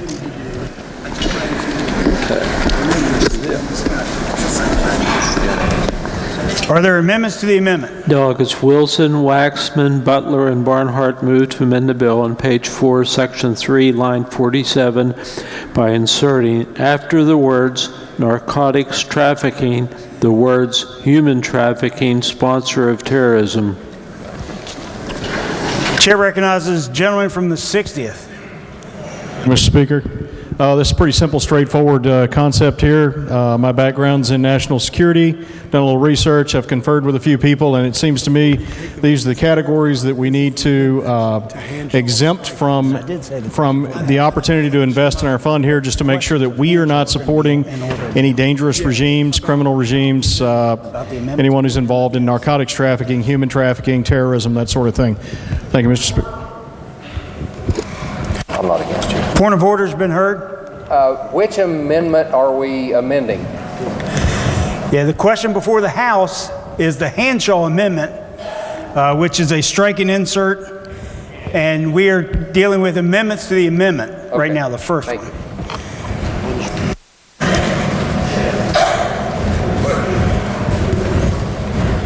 You want, lady from the 51st, Delegate Fleischauer. I have a question for the speaker. Does the gentleman yield? Yes, absolutely. Could you give us an explanation of what federal laws where this bill is trying to get around and how the bill gets around that? Sure. Let me begin by saying get around is, And what is the right word? Comply with. Comply. Comply with. Okay. So but let's be very, very clear. The state of West Virginia, through no mechanism, can circumvent any federal law. We know that. We know that what we do here is and always will be subject to federal law. Like it or not, it is. What we're out to provide here is a mechanism through which entities that wish to invest in the United States can comply with the rules under what's called the Committee on Foreign Investment of the United States. It's an entity that was created under President Ford. And the purpose of the purpose of the entity is to review transactions in the United States engaged in by any entity beyond the borders of the United States. So any foreign company that wishes to invest here in the United States, any foreign fund that wishes to invest here in the United States, any person, any individual who wishes to invest here in the United States faces the possibility of having that investment, once made, yanked back and unwound up to 2 years after the fact by the Committee on Foreign Investment in the United States, which goes by the acronym the CFIUS Committee, C-F-I-U-S. And one of the mechanisms that one can use to comply with CFIUS is to have the proposed investment into which funds will flow be a part of a sovereign entity. In other words, have a sovereign entity participate in some way in the investment itself. And that sovereign entity, under the strike and insert amendment as before us, would be the West Virginia State Sovereign Wealth Fund. So would the fund have to comply with the normal requirements of CFIUS? Absolutely. Point of order has been heard. The gentleman from the 45th. Are we discussing the amendment to the amendments? Well, it's hard to tell whether the amendment, for me... The lady from the 51st will suspend. Point of orders to me. Right, yeah, there's a little latitude right now. The main question is going to be the gentleman from the 33rd's strike and insert amendment. But to your point, the question before the House right now is the secondary amendment, the amendment to the amendment offered by the gentleman from the 60th. A little latitude on questions, but it would be easier if we ran through these secondary amendments, got to the main question, and then had Q&A on the bill as it is before us at that point. But the gentleman's, the point of order is upheld, and please keep your comments to the amendment. Mr. Speaker. Thank you, Mr. Speaker. It's hard to understand the impact of the amendment unless you understand the basic thing that we will ultimately be voting on. And you have a little latitude to explore that. Okay. Yeah. I'm happy to address both if the lady would like. I would very much like that. So the secondary amendment as offered by the gentleman from the 60th and colleagues is a good one, and I endorse it. And I endorse it for the reasons that I think you are laying out in your question. It's important that everyone recognize that we must always comply with the provisions of applicable federal law. In fact, the vehicle as envisioned by this bill is a mechanism to facilitate exactly that compliance, including with compliance with things like human trafficking, narcotics trafficking, terrorism, espionage, all of the things that none of us want anywhere in the world. Is the placing of this investment into an entity an exception to of a sovereign unit? Is it an exception to the CFIUS Act? It is not. So to put this in pure legal parlance, The criteria evaluated by CFIUS are factors rather than elements. So they are factors rather than elements. So for the non-lawyers, what that means is, because they are in a circumstance in which something requires elements, all of those elements must be met before something happens.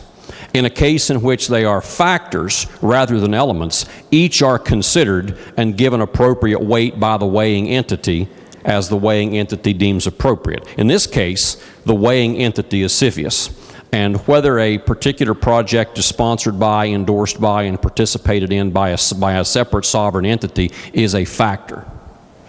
Another question I have relates to the authority of the legislature to appropriate funds. You don't think that 4001 has an impact on our responsibility and obligation to appropriate? Oh, quite the opposite. So the strike and insert amendment that will be before us once we've disposed of the secondary amendment expressly makes that clear. So as the bill came from the Finance Committee, absent was the language that is now there, which says that any funds held in the special revenue account created by this bill remain available for appropriation by the legislature. If your question is what I think it to be, which is the standing up of particular project A, B, C, or D incongruous with the legislature's appropriation authority? The answer to that I still will say is no, because it isn't tax dollars that's used to finance those projects. It's investment capital that has flown into each of those limited partnerships or other legal entities from the investors themselves rather than from the tax dollars. Okay, thank you. Thank you, Mr. Speaker. Gentleman from the 66th, Delegate Espinosa. Will the gentleman continue to yield? Gentleman yields. To my friend and colleague, as I look at your strike and insert amendment, it appears to include much of the language or similar language to what's proposed to the secondary amendment. Can you, am I reading that correctly, or? It does contain much of it. The secondary amendment expands upon it. When I did, in fact, confer with the sponsor of the secondary amendment in the formulation of that portion of this strike and insert amendment, but I will say that what's before us now is the secondary amendment improves upon it further, and I endorse it. So, your understanding, where would the secondary amendment, where would that follow the current language? I see on line 47, it makes reference to a narcotics trafficking, totalitarian, or other criminal regime. Just trying to understand how your understanding is to. It is a secondary amendment to that same section.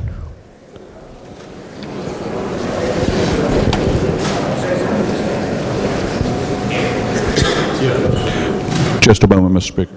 Those are the entities that we as the state of West Virginia will preclude from having anything whatsoever to do with what we do. We want no part of any of those activities, nor do we want to see the proceeds from any of those activities flow into our state.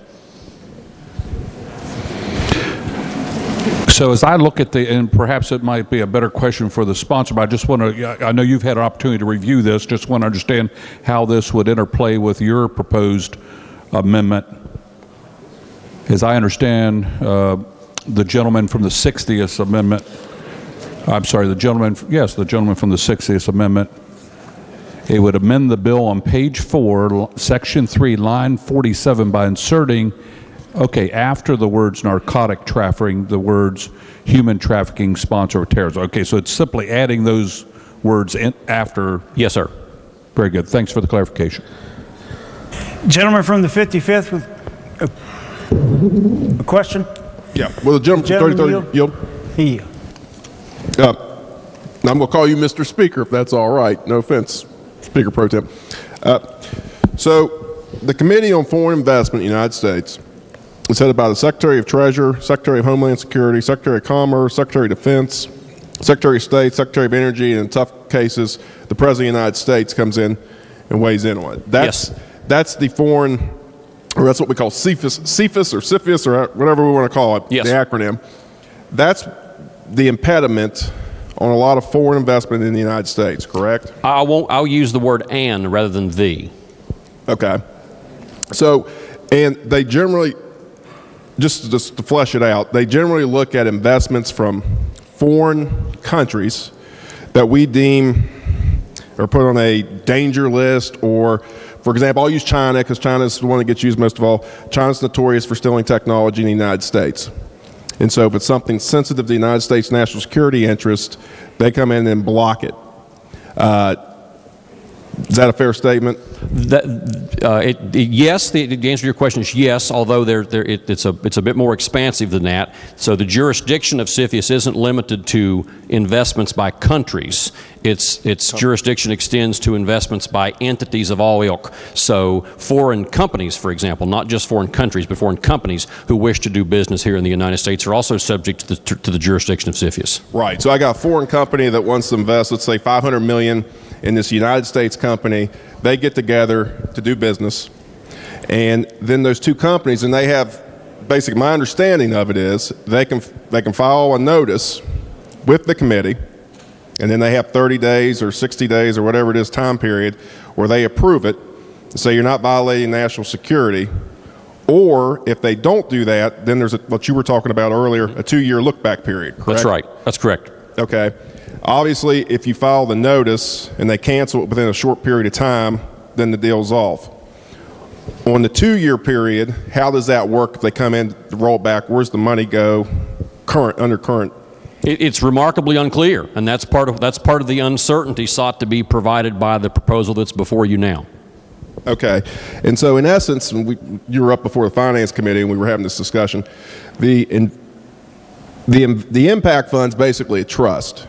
For lack of a better word, okay, we're setting up this fund where these two companies can put their money into the fund.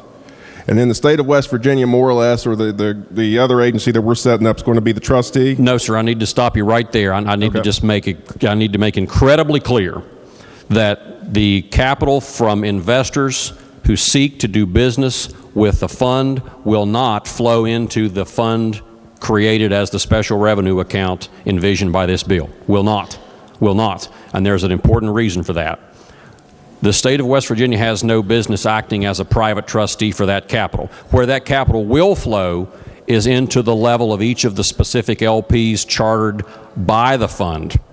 We have to be careful about how we use the word fund in this context, because it can imply a great big pot of money sitting here that the state of West Virginia amasses from sources all over the world, subject to the control of the investment committee. It is not that. It is absolutely not that, because in that fund per se, in the special revenue account created by this strike and insert amendment and hopefully the bill, will only flow money that this legislature has chosen to put there, or money that has flown up as returns from the state's participation, if at all, in any of the projects stood up by the fund.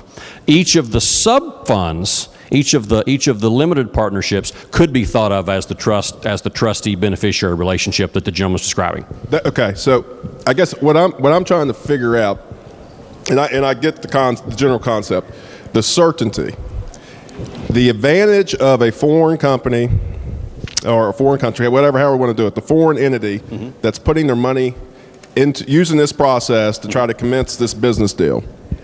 What advantage, is it easier for them to get their money back out because we're sitting there holding their money, the money that they invested, okay, to get back out to them if they get, that 2-year time period, they come down and say, no, you can't do this deal? Is that the advantage? Yes, the gentleman's absolutely correct.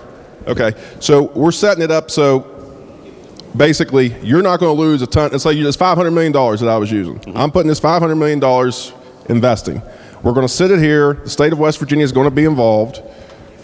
I guess can they proceed with the business during that 2-year time period? Does the money sit there? You can. There is no requirement that you notify CFIUS of any transaction.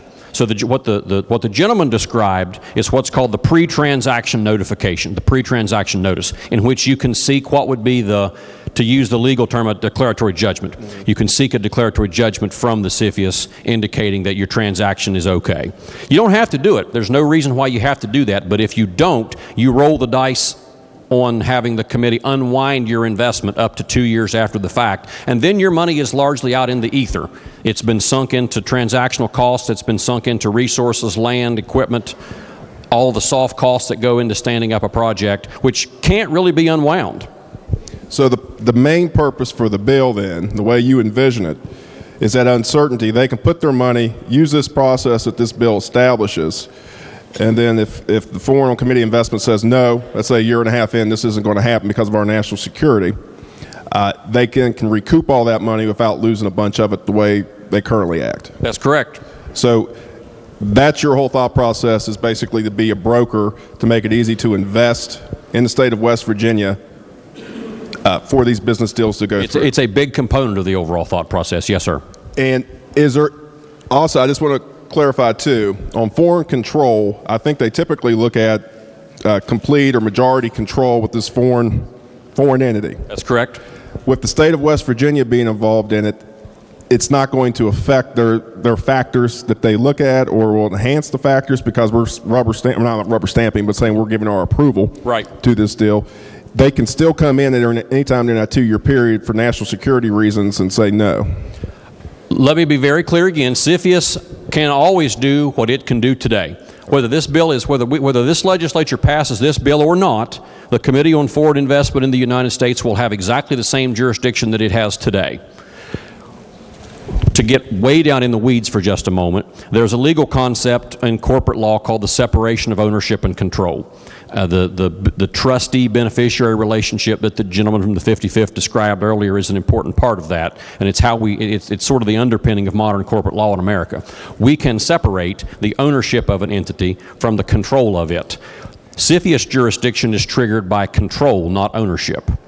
CFIUS jurisdictions, let me say that again, it's triggered by control, not ownership. This bill, the Strike and Insert Amendment that's before you, expressly empowers the Investment Committee and the Mountaineer Impact Office to stand up limited partnerships and legal entities with their own corporate governance structure, exactly as the gentleman the 14th laid out, where that those entities that are making investment decisions are participating in the corporate governance as laid out in their own corporate governance documents. But that can take the form of minority participation such that control of the investment, operational control, remains with a sovereign entity that complies with the CFIUS requirements. Okay. All right. Thanks, sir. The chair reminds everyone again that the question before us is the amendment offered by the gentleman from the 60th on the issue of human trafficking, or as explained by the gentleman from the 60th. And although I'll give a little latitude, it's a difficult topic to understand. Are there questions or any debate or on the issue of the amendment, the secondary amendment offered by the gentleman from the 60th? We have plenty of time. We'll get to consideration of the main question shortly. Gentleman from the 12th, Delegate Westfall. Thank you, Mr. Speaker Pro Tem. Question to the chair. The delegates from the 60th Amendment applies only to the delegate from the 33rd, or both strike and inserts? Yeah, the current status is the main question is going to be the strike and insert by the gentleman from the 33rd, and this is a secondary amendment to his strike and insert amendment. Okay, so the delegate from the 33rd strike and insert, if it fails, will this amendment go to the delegate, the 60th strike and insert? We will have an opportunity to consider that when we get there, okay, but it won't automatically go there. One more question, Mr. Speaker. If the strike and insert from the 33rd passes, we will not take up the strike and insert from the 60th, correct? That's correct. Thank you.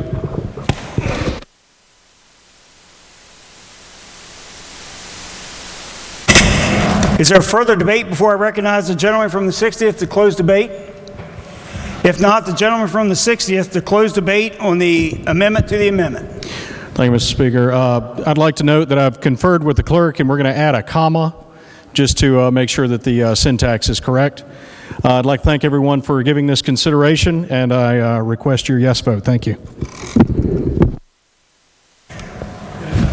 The question before the House is the amendment to the amendment as offered by the gentleman from the 60th. All those in favor of the amendment will say aye. Aye. Those opposed will say nay. The ayes appear to have it. The ayes do have it. I declare the amendment adopted. Are there further amendments to the amendment? Delegates Wilson, Waxman, Butler, and Barnhart move to amend the bill on page 6 Gentleman from the 60th. Oh, go ahead. Section 4, line 46, by inserting after the words "in writing," any change to the structure, purpose, personal rules, or operating parameters of the investment committee must be approved through the legislative rulemaking process with a minimum of 2/3 of the members present voting in favor of the proposed change. Gentleman from the 60th. Thank you, Mr. Speaker. Basically, the idea here is to take a bit of the power that is in the hands of the governor and his appointed team members and put it back into the hands of this body so that we have some oversight in the name of the people of this state over the process here.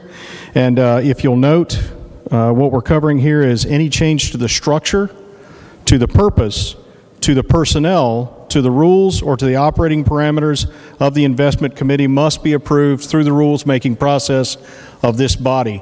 It seems to me a fairly common sense opportunity to allow the people to have some oversight of how this committee is operating, and I would appreciate your yes vote. Thank you, sir. Is there further discussion on the secondary amendment? Gentlelady from 51st. Question to the sponsor. When I heard the amendment read, it said members, and were you referring to the members of the legislature or the members of the Rulemaking Review Committee? Yes, ma'am. Must be approved through the legislative rulemaking process with a minimum of 2/3 of the members present voting in favor of the proposed change. My intent here is to refer to the members of this body who are present during the legislative rulemaking process. Well, so something normally goes to the committee, then it comes to the legislature, and are you saying it would have to be a 2/3 vote of both houses? Yes, ma'am. Okay, thank you. Do I need to reform the amendment? Yes, sir. I request permission to unanimous consent to reform the amendment. Does the gentleman have a reformation to offer the clerk? Yes, sir. Absolutely. I would like to add 2/3 of the members of the legislature present voting in favor of the proposed change.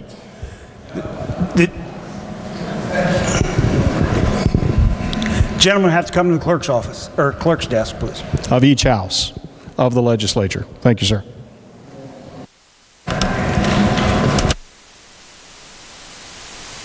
Two-thirds of the members of each house present voting in favor of the proposed change. The gentleman asked unanimous consent to reform the amendment.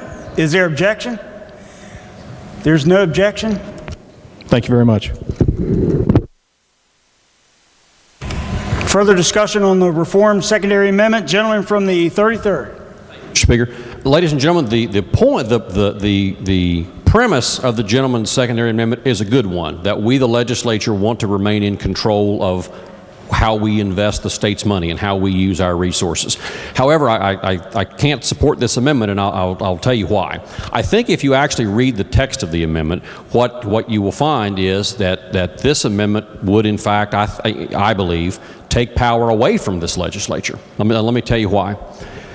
In the secondary amendment, we see the structure and purpose, that any change to the structure or purpose of the fund must be approved by the Legislative Rulemaking Review Commission. Those parameters, ladies and gentlemen, are contained in the bill itself, are contained in the statute. So a change to the structure or purpose of the fund now would require the consent of this full body, rather than rulemaking review. It would require the consent of this full body. And reading further, change to the personnel or operating parameters of the investment committee, I think could extend all the way down to who the receptionist is at the Department of Commerce. And I don't think that's the gentleman's intention. I don't at all think that, but I do think that is what the text of the amendment actually says. What I believe the gentleman's actually going to there is the change of personnel on the committee itself, who the voting members are, who's actually there making decisions on behalf of the investment committee itself. And we have a mechanism set up to do that. It requires the consent of the full Senate, as opposed to just rulemaking review. So I share the gentleman's sense that we want to maintain as much control over this as we possibly can, but I actually think the amendment, without meaning to do so, actually goes the other direction. So for those reasons, I would encourage us to reject that amendment. Gentleman from the 10th. Thank you, Mr. Speaker. Will the gentleman of the 60th yield? Gentlemen, take the floor and yield. He does. Yes, sir. I agree with Mr. Speaker on what you're trying to do, but in practicality, you're going to place the legislature in a precarious position because you're going to have to call them, you may have to call them into session at some point to take up a minor issue with this investment committee. So consequently, you're going to have 134 members here at some time other than during the normal course of business for the legislature to take up some minor items. As the speaker alluded to, maybe even hiring a receptionist for the investment board. I don't think that's your intent here is to be, but I understand what your concept is, that you want the oversight, but I think you've reached too far. Is there a question, sir? No, sir. I just wanted to. I am prepared to reform the amendment to work out the minor issue. Certainly don't want to have the House come in and firing receptionists or anything like that.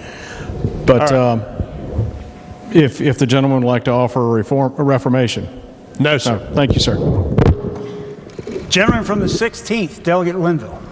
Point of inquiry of the chair, sir. And thank you, Mr. Speaker Pro Tem. If a future legislature wished to modify this, we're placing a burden of 2/3 of the members present and voting to make these changes, but this is simply in law. Could a 51-vote majority, or just a simple majority, change the law such that 2/3 would not be required at any point in the future?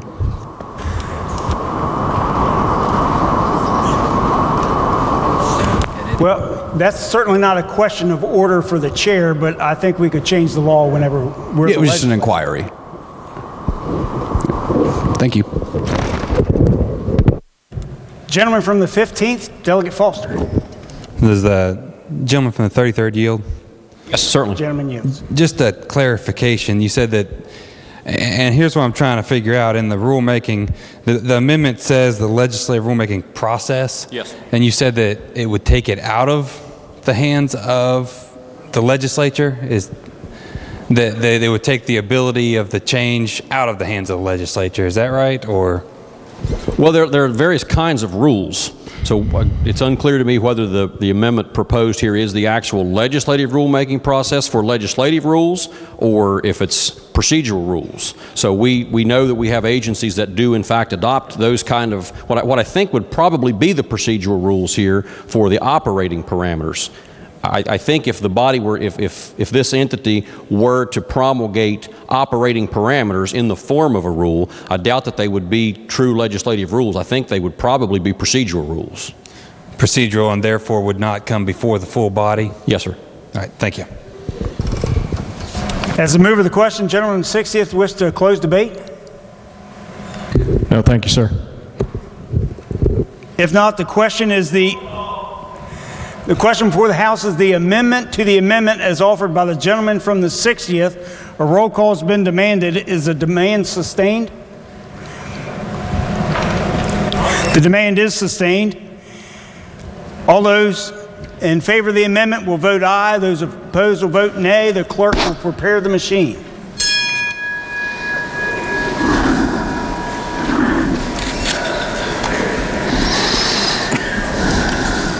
Has every member voted? Has every member voted? If so, the clerk will close the machine and ascertain the results. There being 7 yeas, 90 nays, 3 members absent and not voting, the chair declares the amendment rejected. Are there further amendments to the amendment? Delegate Wilson, Waxman, Butler, Bibian, Barnhart move to amend the bill on page 4, section 3, line 47, by adding thereto a new subsection G. G. No elected or appointed state official may invest in the West Virginia Impact Fund or benefit directly from any action of the Investment Committee or the Mountaineer Impact Office during his or her service or within 4 years of the termination of his or her service. The chair recognizes the gentleman from the 60th. Mr. Speaker, the idea here is simply to ensure that that the members of the committee are not benefiting from any decisions they've made. My understanding is there's another amendment offered by another member that might cover this same section. I don't know.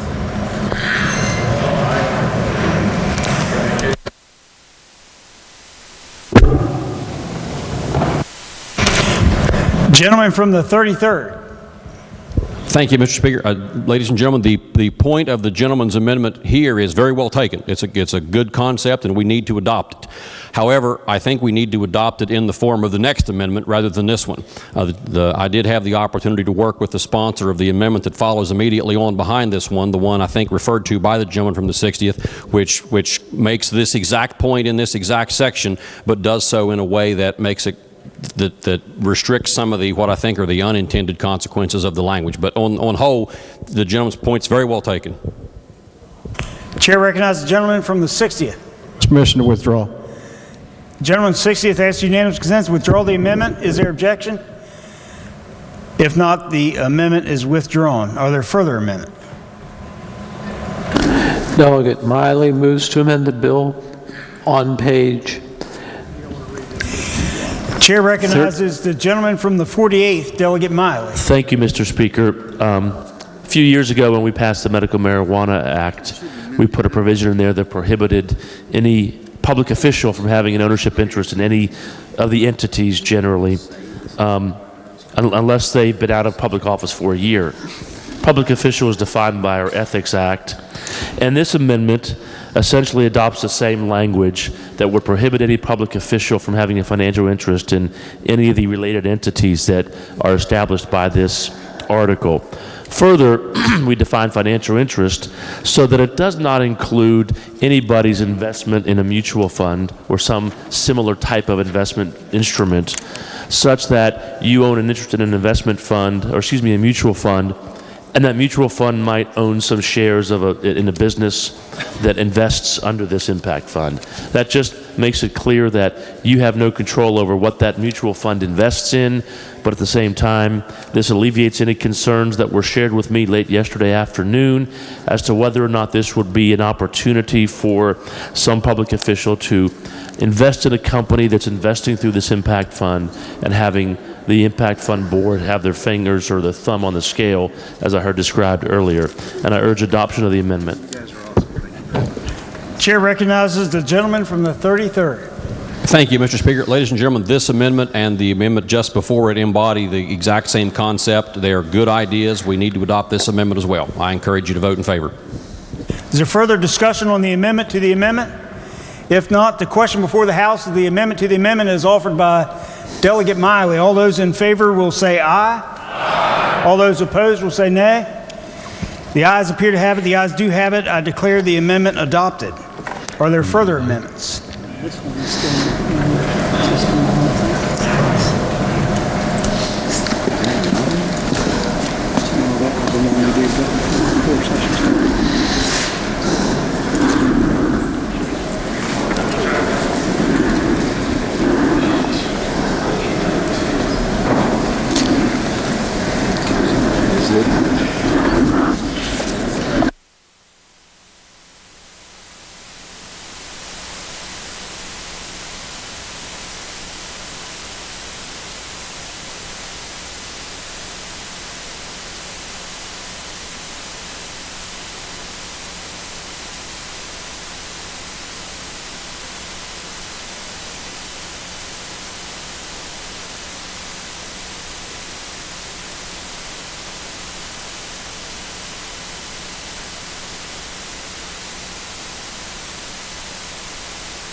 Are there further amendments? Delegate Wilson, Waxman, Butler, Bibby, and Barnhart move to amend the bill on page 2, section 2, line 6 by inserting after the words "by the legislature" the words "provided that any funds appropriated by the legislature shall be expended for the staff and administrative resources necessary to operate the Mountaineer Impact Office and expenses incurred by the investment committee, including per diem and travel expenses."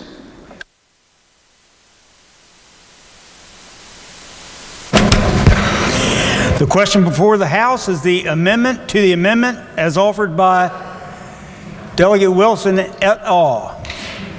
Is there discussion? Gentleman from the 14th. Thank you, Mr. Speaker. Just quickly to explain the intent of this amendment, is it was just read there. This just says that the legislature can expend money for the operation of the committee, as in the strike and insert, and also for the Mountaineer Impact Office, but it prohibits the use of taxpayer money for the actual investment. So, I urge adoption of the amendment. Gentleman from the 33rd. Thank you, Mr. Speaker. Ladies and gentlemen, let me give you, again, a specific example of how the resources held in the actual fund itself, the special revenue account created by this proposed strike and insert and by the bill, could be used.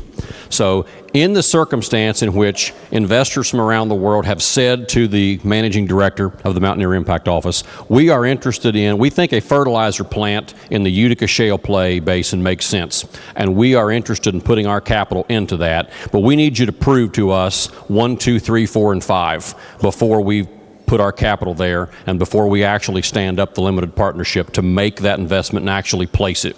Before that LP is stood up, there can sometimes be research and development costs that go into making the fund itself viable and making, in other words, proving up the idea. So imagine in the circumstance of that fertilizer situation I've just described, or a coal to liquids facility, or any kind of the downstream petrochemical polymer facilities that we're trying here to recruit, there needs to be some research done and consultants hired by the fund itself in order to prove up points 1, 2, 3, and 4 for a few $1,000s before we flow in the $2 billion to build the plant.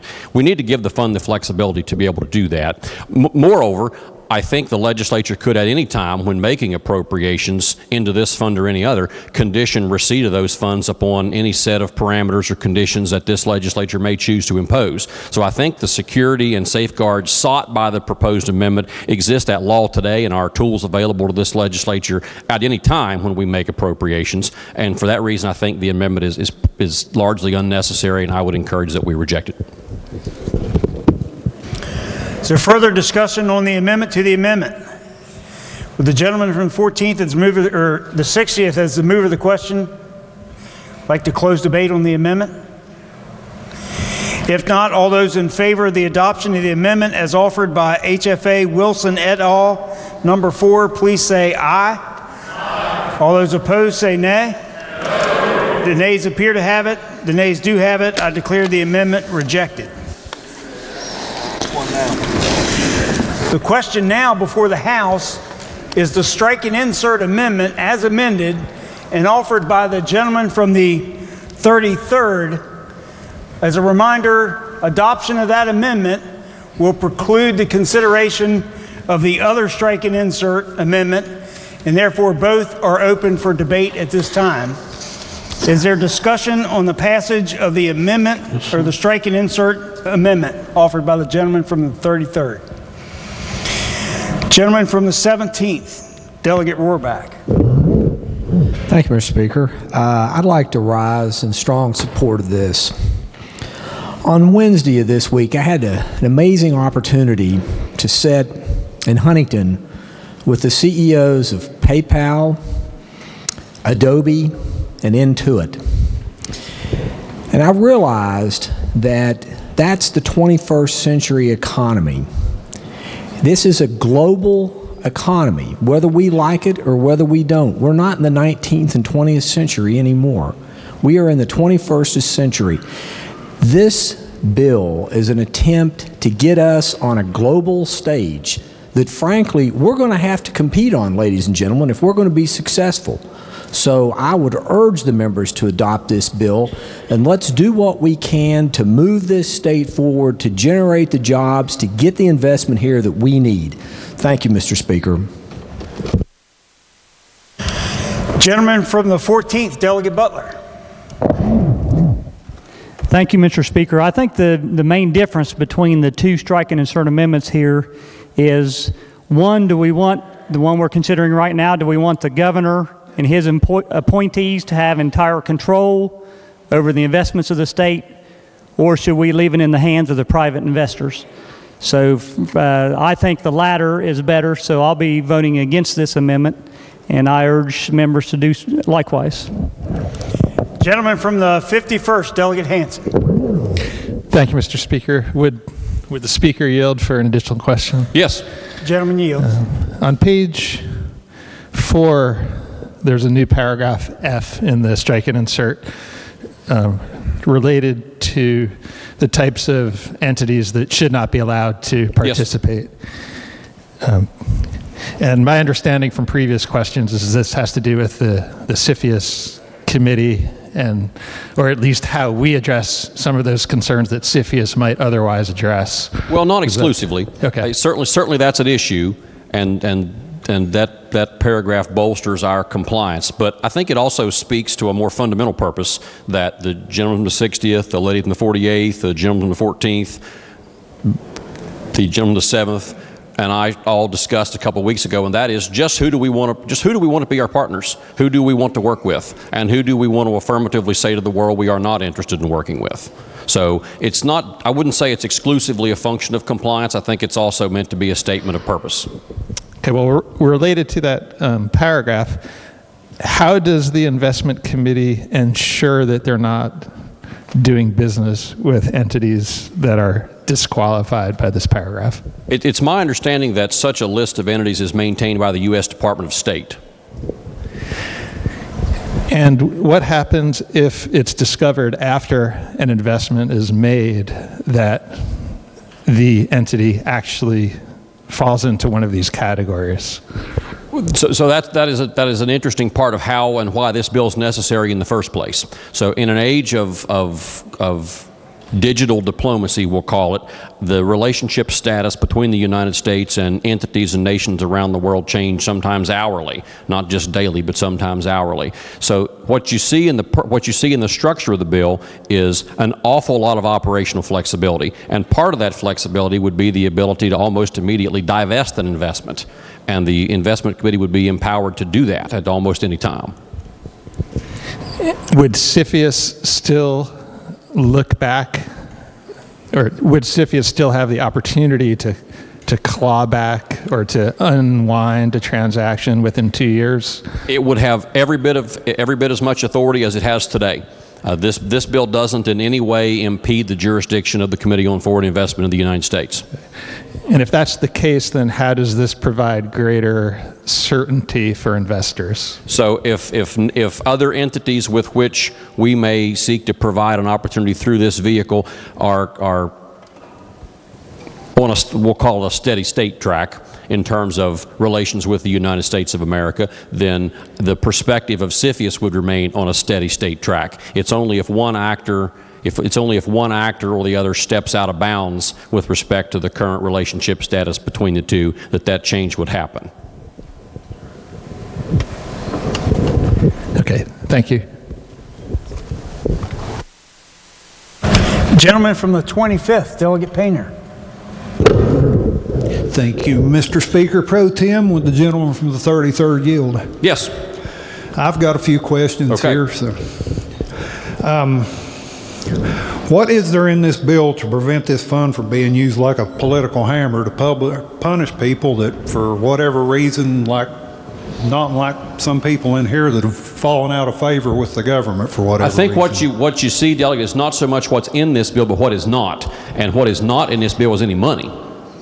So there's no money to be used for the kinds of purposes that you and I have discussed. But they would still be administering it, right? No, sir. No, sir. I mean, the board would still have influence on this. No, sir. There would be no only if this legislature put money there for their use would that be an option. Okay. Otherwise, absent action by this legislature, they're standing up entities and pursuing projects into which entities from around the world want to flow their capital. Okay. Would that board, or is there someone else that would be the main executor of it? So the board is empowered to hire an entity or a person referred to as the managing director, who would be essentially the chief executive officer of the fund. Okay. Now, who exactly would be eligible? Would any small business or maybe West Virginia business, or is this strictly for foreign business? No, any person. Wait a minute. I want to make sure I got your question correctly. When you say eligible, do you mean eligible to be the managing director? No, I mean eligible to be a recipient of this fund or anything like that. Well, there are no recipients of it, so I want to get clear, but there are no recipients of it because there's no money to be paid out. It actually would flow the other direction. Who would be eligible to put money into a project? Is that your question? No. There's no use to have a fund if this money's not going somewhere. I'm just asking who will be eligible to go to. Well, that's not quite correct, Delegate, because the money that flows into the fund from the legislature is used for the purposes of standing up the projects that we're talking about. This is not generally just for the legislature. This is for anybody that donates to the fund. Well, any entity that wished to participate, rather. Yes, anyone who wished to participate in one of the limited partnerships would be eligible to do so. Okay. Anyone, anywhere. Okay. Bear with me here. I've got them wrote down, but wouldn't the whole concept of this fund, do you feel it would discriminate any at all against businesses that are already here or American business that are already doing business here? Oh, certainly not. If they're doing business here, we want them to continue doing business here. That's exactly what we need. It would seem like this fund would be drawing in competition. I understand the point of it, but it seems like it would just be bringing in extra competition for the people we already have investing here and creating jobs here. Well, I think we spend an awful lot of time here, Delegate, talking about what we need to do to incentivize the kind of development it takes to build things like crackers and fertilizer plants and petrochemical facilities. And I don't know about you, but I'm not seeing them develop as quickly as I would like. And if we can put a vehicle in place that helps speed that up, I think we all win from it. I'm not sure the Crown intervening would help that, though, but I have a couple Well, I would more. challenge you to prove that that's the case. Well, history has shown that when government gets involved in something, it goes down the toilet quick. History's also shown that in the absence of any money to spend, there's pretty hard to have action. Well, who would you trust more, private sector or government? Oh, we're trusting the private sector. That's absolutely what we're doing. That's the goal. That's the point. If that was the goal, it seems like this whole thing would be unnecessary, though. But anyway, I've got a couple more.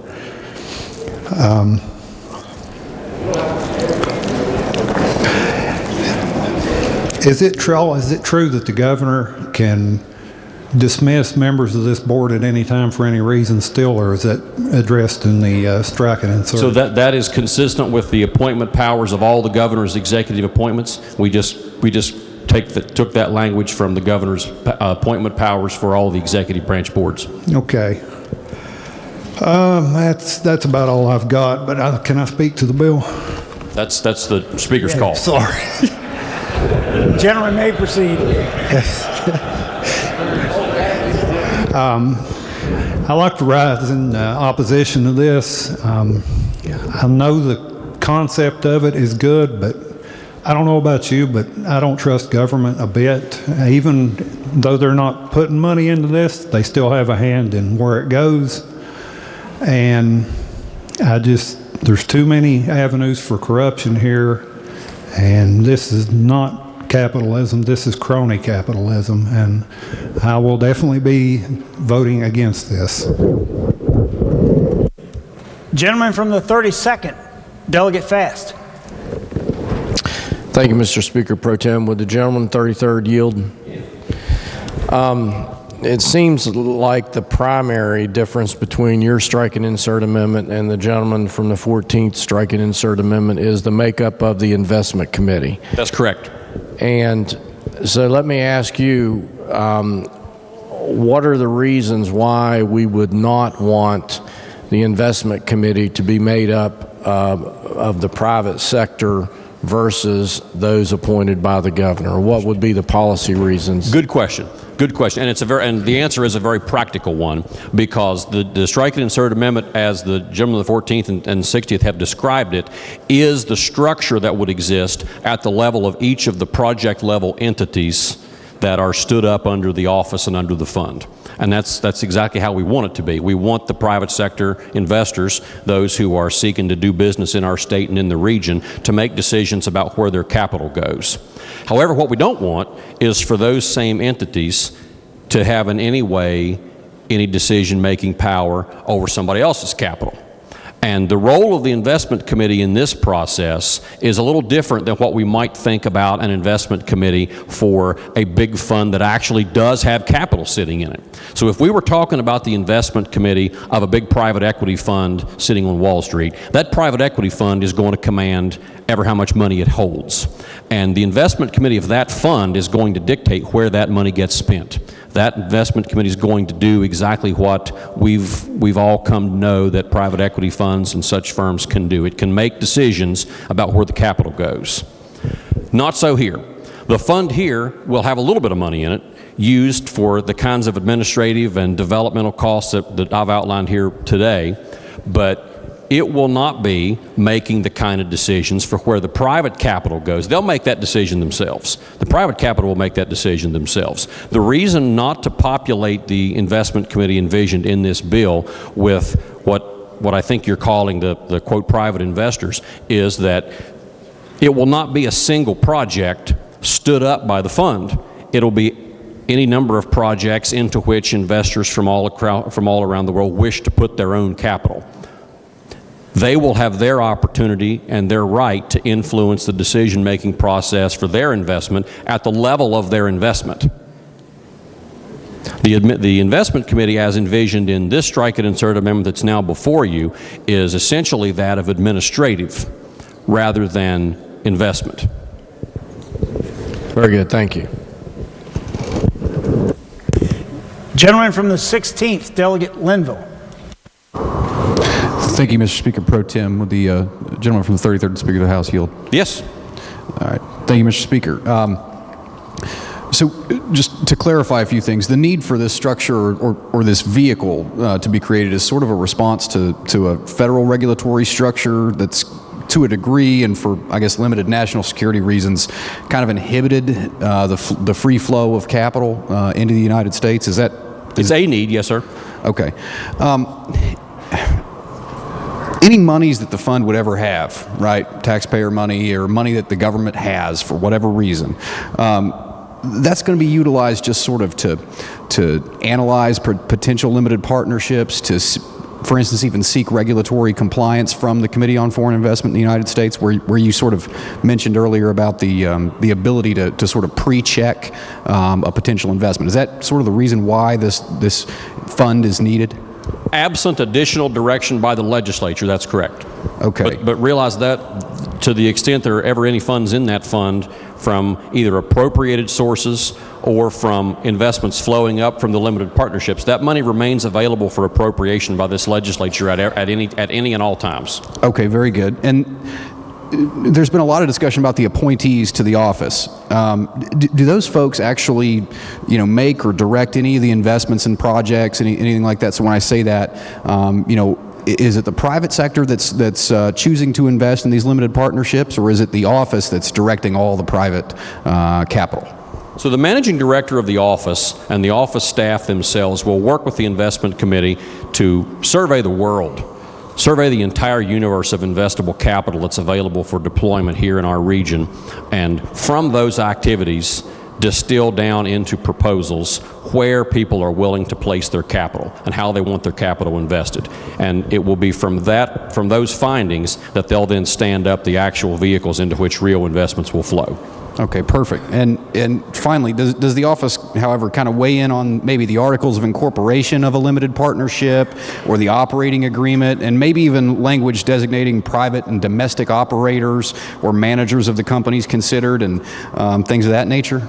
If by weigh in you mean help charter in the first instance, perhaps, perhaps, but once that's done, the projects themselves become freestanding, self-governing legal entities. Right, but they would set up sort of the founding document potentially of those organizations. Perfect. And that's one of the things that the Committee on Foreign Investment in the United States would look at as it regards the management of a company. It is. And that could be included in those articles of incorporation or the partnership agreements. It would. Okay. And so those decisions made in crafting those, or those founding documents, those are all, done hopefully to provide a level of security and comfort to the President of the United States and the Committee on Foreign Investment in the United States. Would that be accurate? It is. Okay. Mr. Speaker Pro Tem, speak to the amendment. Gentlemen may proceed. Thank you. I just want to summarize here a few things. And first, I want to say that I appreciate the effort of the gentleman from the 14th, the 60th, the 7th, and each and every one of you. I believe in what we're doing here. I believe in what the speaker's proposed here. We've heard the why this is necessary, and this is necessary such that we can bring the free market back to the United States. Okay? What we've heard is that because of federal government regulation, that there is a risk avoidance that free-flowing capital is engaging in. They're trying not to potentially, invest here in the safest place in the world to invest your capital, and it's all because their investments could be rolled back for 2 years, and that could be anybody. I mean, we've heard in the Finance Committee that the largest funds out there, that there's something like $16 trillion available for investment, and not only that, but that plenty of that's domestic. In fact, there's insurance companies here that I think have over $1 trillion. And in fact, I believe it was the country of Norway had well over $1 trillion in various individuals and persons that have invested in these funds for these investments. And so we see all the things that West Virginia has to offer, and we just need the capital. We've heard that the only reason that this fund is really needed is such that we're able to hire attorneys, hire experts, things of that nature, to be able to set up the management of these potential organizations, these potential vehicles underneath this fund. And that's very important because that's just sort of the structure for what's going on here. We're not trying to take taxpayer dollars and invest and compete with other folks. We're setting up structures for companies that would allow for any person, individual, or company to be able to do this. In fact, I believe Ireland had something like a 2% corporate tax rate and things of that nature, and quite frankly, a lot of companies fled the United States for lower taxes in some other areas. This would allow them to bring some of their capital back here. We've heard that the appointees to the Impact Office do not actually make the investments. They simply set up these organizational documents. For all those reasons, I appreciate the concern of each and every one of you, and I agree with you that we should not be picking winners and losers, that the government shouldn't be doing all this. All this is a new and novel way to be able to bring investment right back here to the Mountain State. And for all those reasons, I urge passage of the gentleman from the 33rd, the Speaker of the House's strike and insert amendment. Thank you, Mr. Speaker Pro Tem. Lady from the 36th, Delegate East Step Burton. Thank you, Mr. Speaker Pro Tem. Will the Speaker yield, please? Yes. Gentlemen. Thank you. So, first off, I want to commend you for the transparency and reporting that you require in this bill. I decided to go to sleep last night researching sovereign wealth funds and doing some research, and that's the biggest issue with a lot of them is there's no reporting or transparency. But you said a sovereign wealth fund is a mechanism that investors can use to comply with CFIUS. Is it safe to say that a sovereign wealth fund is kind of an exemption for CFIUS? No, it's not. And let me be clear that what we are creating, or what's proposed to be created under the structure that is described in this strike and insert amendment, is considerably different from the structure that's in all these sovereign wealth funds of other states. Yeah. They are vehicles that are truly honest to goodness state capital. They are sovereign wealth funds that are truly funds. They are truly the funds of the people of the jurisdiction, truly the funds of the citizens. That's less what we're doing here and more about providing a vehicle for other funds to flow.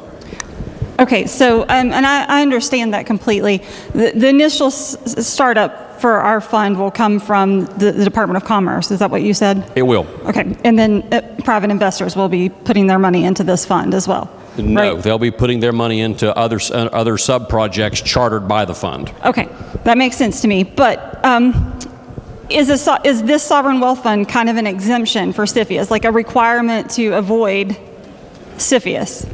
It's not a requirement to avoid it. It's a mechanism to comply with it. So, yes, right? Does that answer our question? Would the fund be subject to CFIUS review? Absolutely. Okay. What authority will CFIUS have over the West Virginia Impact Fund? Every ounce of authority that it has today. This bill does not impact the federal law at all. And let me ask this question in a different way. So for a foreign investor, when they invest in a sovereign wealth fund, the West Virginia Impact Fund, that is a way for CFIUS to make them look less risky? For an investment made by a foreign entity into a project stood up by the Mountaineer Impact Office, doing so enhances one of the factors considered by CFIUS in terms of compliance. Okay, that answers my question. And next, will this fund accept any capital from any country that has been sanctioned by OFAC, the Office of Foreign Asset Control? It may not. It may not. Per federal law, it may not. That's what I thought. And no further questions. Thank you. Thank you, Mr. Speaker. Lady from the 4th, Delegate Zukov. Thank you. Would the gentleman from the 33rd please yield? Yes. I would just want to clarify, I think I understand this, but to make sure that if, say, one of the projects that are under the partnership, the limited partnerships, if a county or a municipality wanted to offer tax incentives for that project to come here, there would be nothing that would prohibit that from happening? No, nothing at all. Okay. All right. Thank you very much. May I speak? Yes, lady may continue. Thank you. I'm really intrigued by this impact fund. I think that it's something that could be very beneficial. Having put finance package together for housing projects specifically, I know the importance of developing and other sources of capital to come into a deal to make sure that it works. And I think this will give West Virginia one more tool in its toolkit to help bring private investors in business development into our state. And for those reasons, I'm going to support this bill and would encourage other members to do so as well. Thank you. Gentleman from the 10th, Delegate Kelly. Thank you, Mr. Speaker. I'll give the gentleman from the 33rd a reprieve from answering any questions for a couple of minutes. I'd like to speak directly to the bill. 6 years ago, when I came to this body, I pledged to the people in Wood County that I would work to develop and bring job opportunities and new economic development to the state of West Virginia. Over these last 6 years, we have worked diligently to try to do that. And we've had some successes, we've had some failures, we've had some journeys up hills, we've had journeys down hills, and some have been very successful and others haven't. I think House Bill 4001 today is a bold step in the right direction. I believe that the gentleman's strike and insert is the right direction to go, and I encourage the strike and insert presented by the gentleman from the 33rd, and I ask for its adoption, and I hope we can move forward and bring some new investment into the state of West Virginia. Thank you, Mr. Speaker. Gentleman from the 62nd, Delegate Bibby. Thank you. Would the gentleman from the 33rd yes. take a couple questions? Every time I read this bill, I come up with some additional questions, but I'm concerned, not concerned, I have questions about the makeup of the investment board and what the rationale is. That there's 7 voting members, which I believe would be the governor and the Secretary of Commerce, yes, and the other 5 appointees. That's correct. Speaker and the President of the Senate are ex officio non-voting members. What is the What's the rationale on why they are not voting members and just ex officio?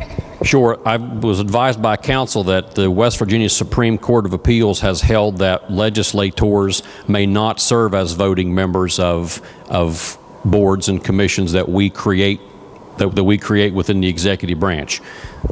Is there some, as ex officio members, since I shouldn't say you, those two members will be the only representatives of the people on this board. I should say the governor's elected, but I'm talking about the legislature. Is there anything that you or the president and senator have purview or say so over what's done by the decisions made in that board that would look out for the legislature? We do not, or I should say those entities do, or those positions do not. We did research that in the early drafts of this bill. It was my intent that those be voting members, and I was advised by counsel that that's been struck down by the State Supreme Court of Appeals. Thank you. That's all I have. Gentleman from the 36th, Delegate Rep. Thank you, Mr. Speaker. If the gentleman would yield for some more questions. I'm really struggling with this, and I'm trying to get a good grip on understanding it. Can you explain to me how it works? I mean, let's say that an investor, maybe it's a government. I know China's offered billions of dollars of possible investments. Let's say China deposits $30 million to the reserve fund. Does the investment committee get to decide where and in what projects that money would be used? So under the bill, the investment committee is authorized to stand up projects of various kinds. They can stand up specific project entities, in which case let's walk through a series of specific examples. Let's say the very first project stood up by the fund would be I've used the fertilizer manufacturing plant analogy. Let's continue down that path with limited partnership A. It's going to do that.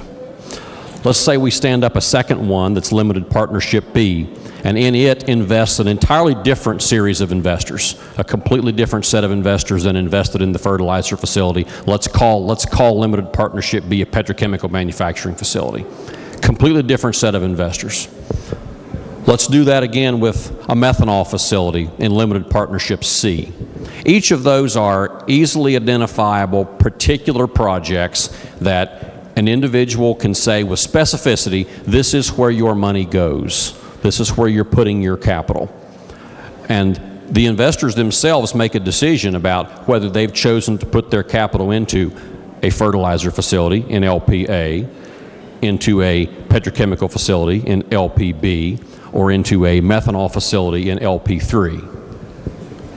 Well, but I was asking a little more, perhaps esoterically, I don't know, but could China deposit $30 million to the fund, and then the investment committee could decide where that money would be spent and invested? In other words, you're assuming that there's a specific project that's to be funded with investment, and then they go to the committee. I'm just wondering if it's possible for the committee to control funds that are not specified by an investor such as China. Is it possible? The language of the bill provides that the fund may stand up what are called blind pool LPs. So the answer is that such blind pool limited partnerships are authorized by the bill, but they would be driven by the corporate governance structure for the limited partnership, not by the investment committee. Okay, so China could not just deposit to the fund and sort of leave it to the committee to decide what to do with it? In no more way than an entity could deposit money to rainy day A. No, sir.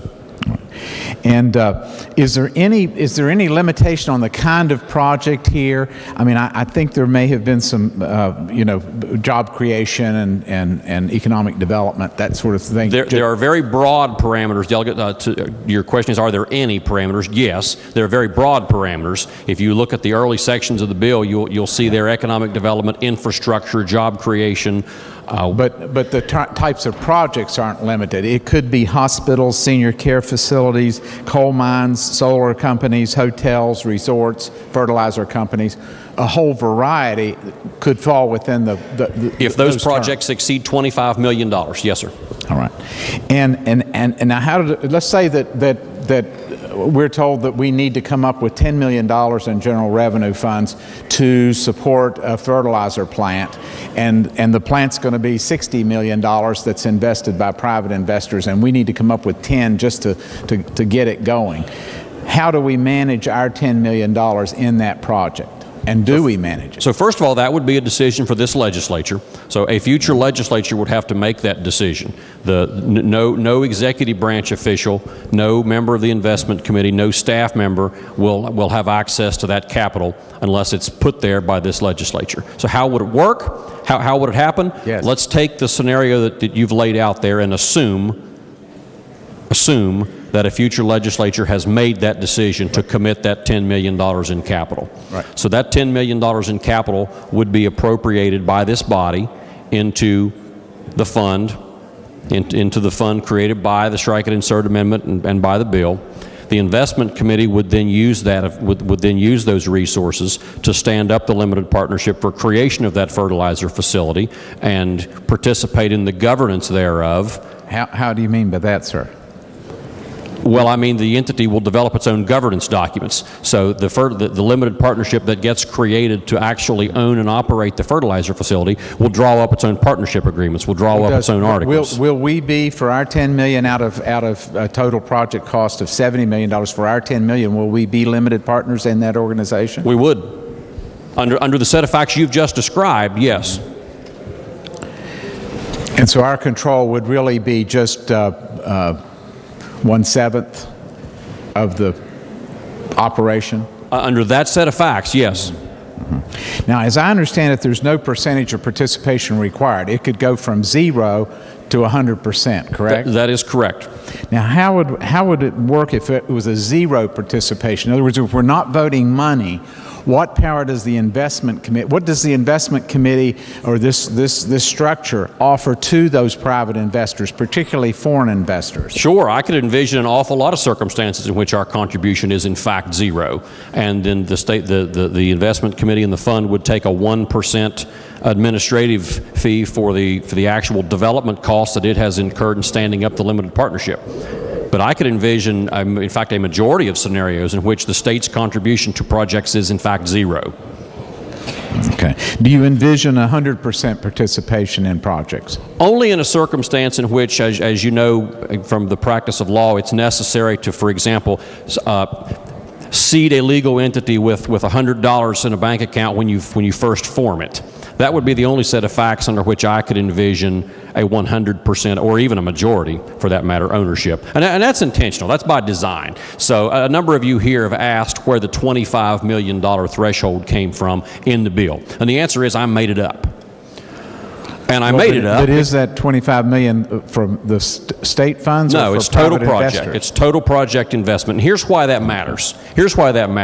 The gentleman from Wyoming asked the question about whether any part of this structure could be envisioned to compete with local private business. And the answer is no. Bold, italics, underscore, double underline, no. Because we don't want the fund like this participating in small projects. This is about changing the shape and complexion of our state. It is not about building convenience stores. This is about employing people. This is about reaping tax revenue. This is about changing the complexion of West Virginia. Other than the preliminary information at the beginning of the bill, is there anything that actually requires us not to compete with private investment? No. Okay. In terms of the committee, as I understand it, the governor and his secretary of commerce could find 2 of the other 5 members of the committee. If they could find those 2, then those 4 could make all of the determinations about what projects to fund and to participate in. Correct? If the Senate's willing to confirm those members, yes. Okay. And as I was looking at it, it said that the members of the committee should have experience, knowledge and experience in finance, investments, and business management fields. It feels like they're more on the investment end than they are on the project development end. Yes, that's by design. Yes, sir.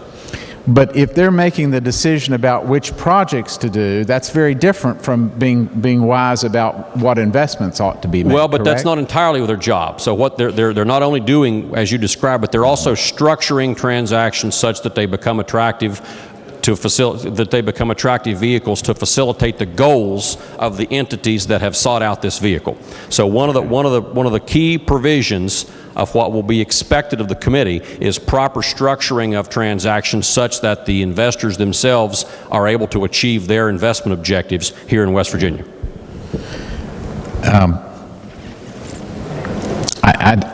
The investment committee kind of strikes me because usually when we set up committees, we have all sorts of folks who are specified that bring some special skill to the committee.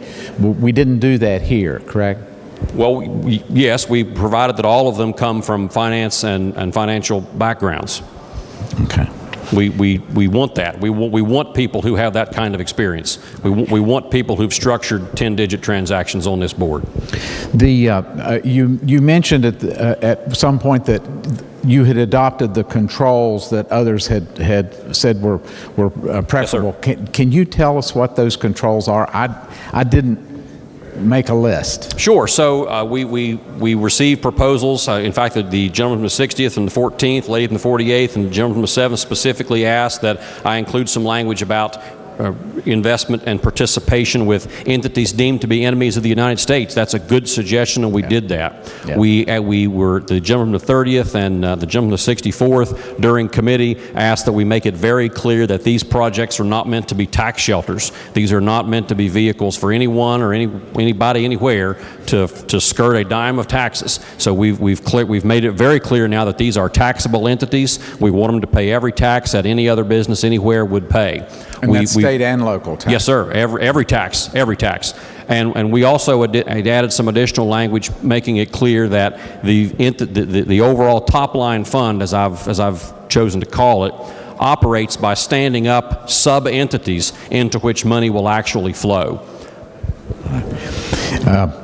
And I think also there was a good one that the people who are on the committee can't be participating in the project. That's exactly correct. But it does say directly, correct? It does not, I mean, if No, they, it does if say they, indirect. The gentleman from the 48th included good language there that I think totally covered that base, and it was a good amendment. I'm glad we adopted it. And it says indirectly benefits or directly benefits? It says both.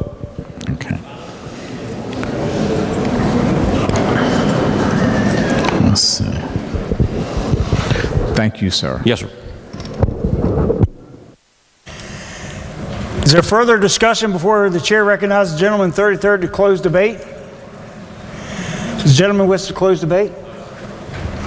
The question before the House is the adoption of the strike and insert amendment as amended and offered by the gentleman from the 33rd. As a reminder, adoption of that amendment will preclude consideration of the other strike and insert.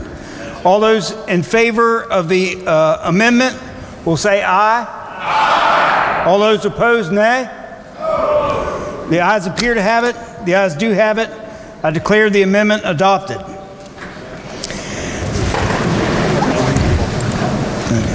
The clerk will read the bill, is there further amendment? The clerk will read the bill the third time. Committee substitute for House Bill 4001, creating West Virginia Impact Fund. The question before the House is the passage of the bill. Chair recognizes the gentleman wish to explain the bill in lieu of having it read. I think we're pretty clear. Question before the House is passage of the bill. Is there discussion? Discussion? Gentleman from the 14th, Delegate Butler. Thank you, Mr. Speaker. I'm not going to take very long here, but I will say the one thing we're missing in this bill, in my opinion, is the crown to put on the head of the governor. I think we're putting a lot of power. The governor in West Virginia already has more power than just any other governor in the United States, and we're giving him a lot of authority here, a lot of power. And I think this could be easily translated to political power, so that's one of my issues. In the example from the gentleman from the 36th here, he asked about investing possibly $10 million into a fertilizer plant. The total amount of this investment with other partners would be $70 million. let's go down the road. As we know, projects that start off oftentimes cost more than what we think they were originally going to, or they run into snags. So let's say we have a line item in our budget some year, and we say we're going to invest $10 million in this fertilizer plant. And it sounds like a good idea, so we do that. So the plant begins construction, we run into a snag, and the investors, the company that's building the fertilizer plant comes back and says, you know, we hit this snag, we need an additional $30 million. We need the legislature to give us another $30 million to make this come to fruition. But let's say that, so we need the $30 million, but we look at this and we say, well, this maybe wasn't the best decision we made. Maybe this was not a feasible project to begin with. But there is a slight chance we might be able to put $30 million in there and save this. Or we face the prospect of losing the additional $10 million that we voted for. Do we go back to our constituents and say, sorry, we got to let this project go because, you know we invested $10 million of your taxpayer money into this project. They hit a snag, it's not going to work. We're going to bite the bullet, we're going to take a $10 million loss. Is that the decision we make? Or do we say, well, we voted for the initial $10 million, we better go ahead and put the other $30 million in it to make it come to fruition? Maybe even if the time for that fertilizer plant has gone, maybe the market has changed. I think this puts us into a difficult situation of having to back up a decision that we made with taxpayer dollars, with the decision of having to put additional taxpayer dollars in it. I think this was the gentleman from the 33rd, the Speaker of the House. I think this was a fantastic concept. I understand the intention of it entirely. I wish this was the way the economy worked. I wish the government could just come in and actually say, we're going to crown you, or we're going to say you're going to be successful and we're going to put taxpayer money in this and it's going to work. But my experience has shown, and I have some personal experience working with the government project and a recent experience in this part of the state where the state invested a lot of money into a project and ended up losing out big time. And I'm not going to get into the details of that, but our taxpayers are paying the bill for that right now.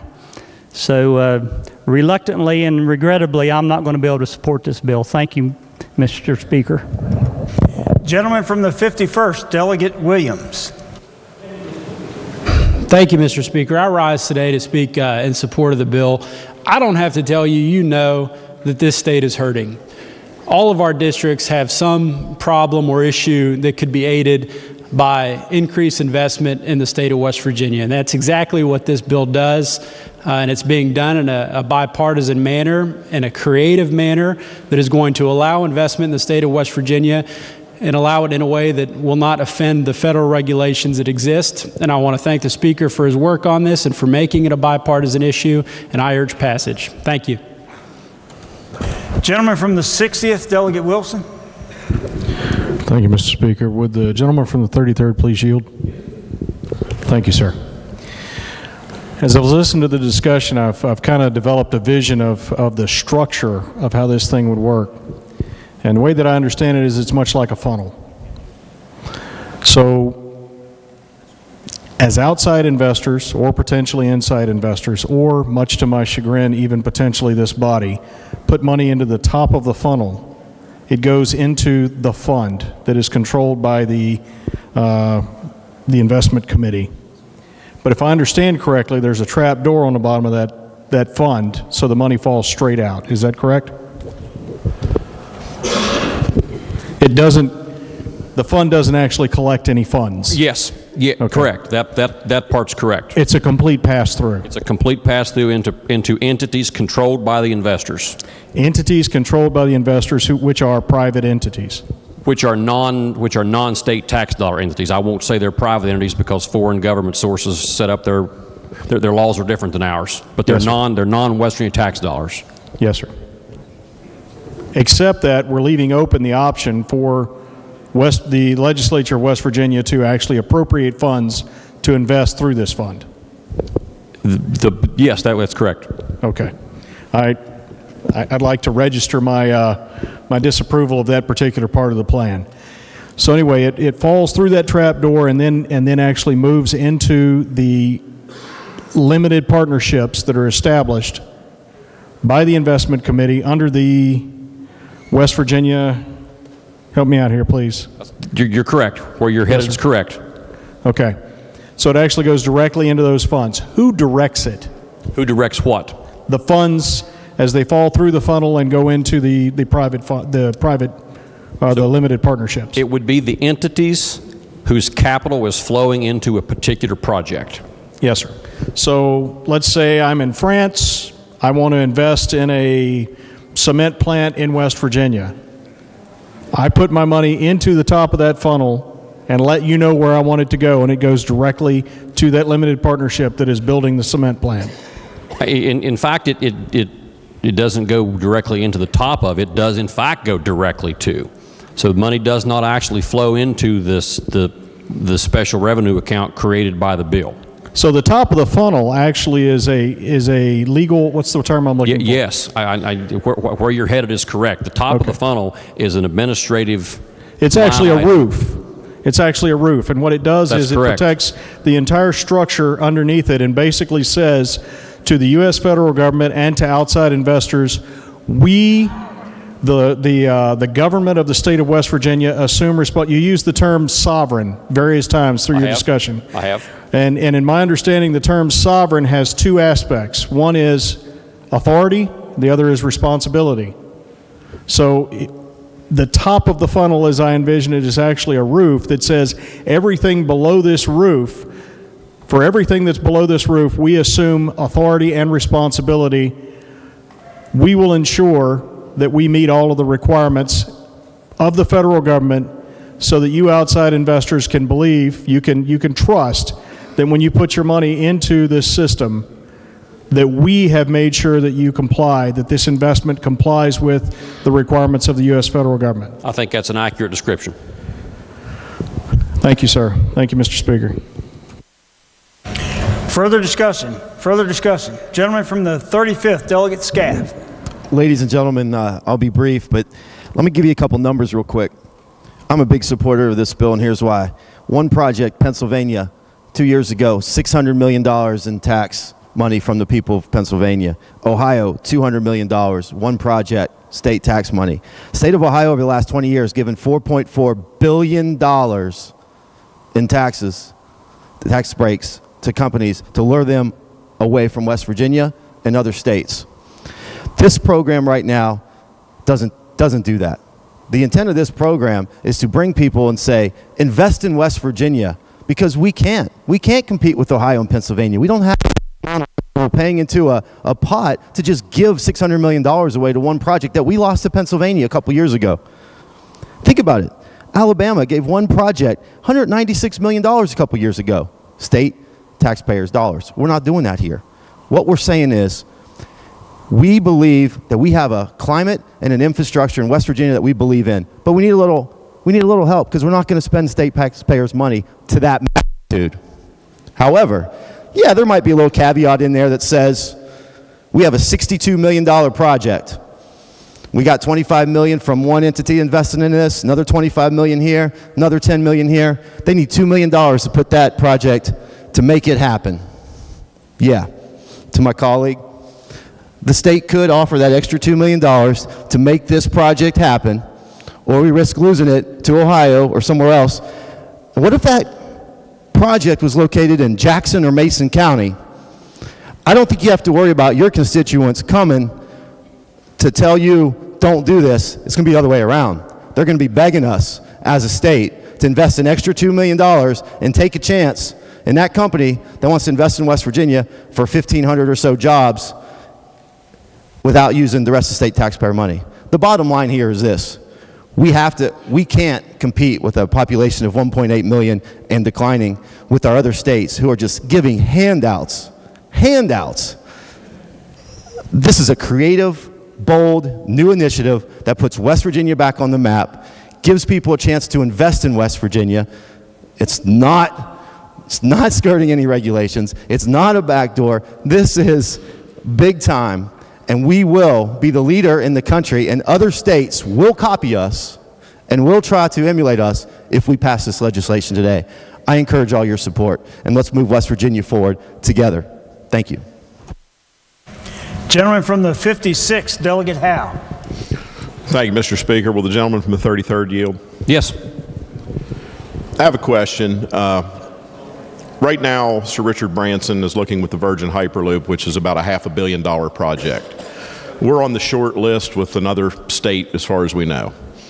Is this the kind of thing that if it was in place right now would be that deal sweetener that might make them make the jump to come to West Virginia instead? Well, I was going to say that to close on debate on the bill, but yes, in fact, I was not here last Friday.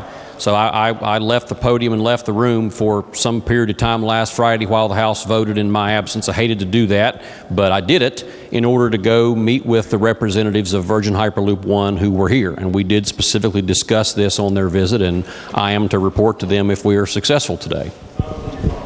Thank you very much. Further discussion before the chair recognizes the gentleman 33rd to close debate. Gentleman from the 33rd. Thank you, Mr. Speaker. Folks, I will be brief. We've been at this a long time. Let me first say to those who would suggest that we ought not have any part of anything like this. The government ought not play any role in the siting of projects. The government ought not be involved in the decision-making process for economic activity. I agree with that. I agree with that. That position's absolutely right, and that's how economies should work. We ought not have to be here today. But we are. We are here today because our neighboring states are competing against us and are out-competing us by reaching into the pockets of their citizens. They're reaching into the pockets of their taxpayers, aggregating their money and using it against us. They're reaching into the pockets of their businesses, their employers, their counties, their local governments, their voters. They're taking tax dollars, capitalizing it in funds like this on my desk, and using it against us. We have the choice of either being passive and letting that happen to us or developing a free market capitalist-based solution to it. That's the approach of this bill. The approach of this bill is to use capitalist activity, to use investment by non-state actors in such a way that we can create the same kind of economic environment here that other states are creating by reaching into the pockets of their citizens. We have a chance here. We have a chance here to do something that we've not done before and realize what happens if we do it. The very worst thing that happens, the very worst thing that can happen if we pass this bill is that just nothing happens. The worst thing that can happen if we pass this bill is that just nothing happens. We aren't appropriating money into it. We aren't creating taxes to fund it. We aren't taking money away from other programs. We're simply using resources that are already on the budget in the Department of Commerce in a way that allows us to put in place a vehicle that may allow us to do something historic. And if it doesn't happen, the worst thing that happens is nothing. But what if something does happen? What if something does happen? What if this fund, what if this bill brings Virgin Hyperloop One to West Virginia? What if this bill, in the limited partnership that we stand up under it, causes Uber to make investments here in West Virginia and move its back-end office operations to Laidley Tower? We talked about that. Uber was here in our tech caucus 2 weeks ago. We talked about that. Vote green. The question before the House is the passage of the bill. All those members in favor will vote aye. All those opposed will vote nay. The clerk will prepare the machine.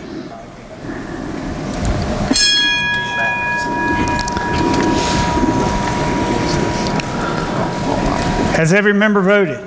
Has every member voted? If so, the clerk will close the machine and ascertain the results. On this vote, there are 94 yeas, 4 nays, 2 members absent not voting. A majority of the members having voted in favor, I declare the bill passed. The clerk will report the title. Committee Substitute for House Bill 4001. Are there amendments to the title? Delegate Householder moves to amend the title. The question before the House is the adoption of the title amendment. All those in favor will say aye. Aye. All those opposed will say nay. The title amendment is adopted. The chair recognizes the lady from the 49th. Thank you, Mr. Speaker. I move the bill take effect from passage. The question before the House is to make the bill effective from passage. Those members in favor will vote aye. Those opposed will vote nay. The clerk will prepare the machine.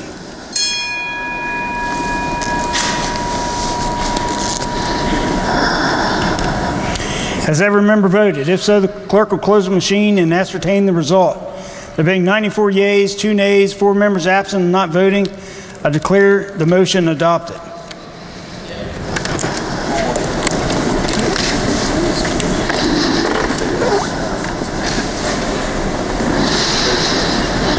The clerk will report the actions of the House and Senate and request concurrence therein.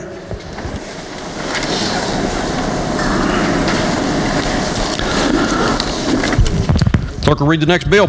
Committee substitute for House Bill 4155, relating generally to the regulation of plumbers. Question before the House is, shall the bill pass? Are there objections to having the bill explained in lieu of having it read? Chair hears no objection, recognizes the gentleman from the 56, Douglas Howe, to explain the bill. Thank you, Mr. Speaker. The purpose of the bill is to combine master plumber and journeyman plumber into one license, create a new license for residential plumbers, lower the hours required for licenses to a more reasonable level, consider relevant military service toward the hours requirement, and to require plumbers to be checked for drug use and legal status before receiving a license. I urge passage. Question before the House is, shall the bill pass? Are there members who wish to speak to passage of the bill? The gentleman in the second, Douglas Desario, is recognized. Thank you, Mr. Speaker. Sure, that's just what you all want to hear, is me standing up after all we just went through. But I do want to stand today and say that I appreciate the efforts that were made to improve this bill. And it did improve the bill, but it's still a bad bill. I believe if we could sit down together, we could work out a better bill for this. The gentleman from Preston County talked about wanting young people in the construction industry. I don't think that this bill does anything to do that. The gentleman from Putnam mentioned medical marijuana. I think we need to sit down and talk about that. I think with a lot of industries. I think there's a lot of room to make this bill better. There's been statements made that all plumbers do is glue pipe together. And I totally disagree with that, because you know, when you get into hospitals and gases and restaurants, healthcare facilities, there's a lot more to that.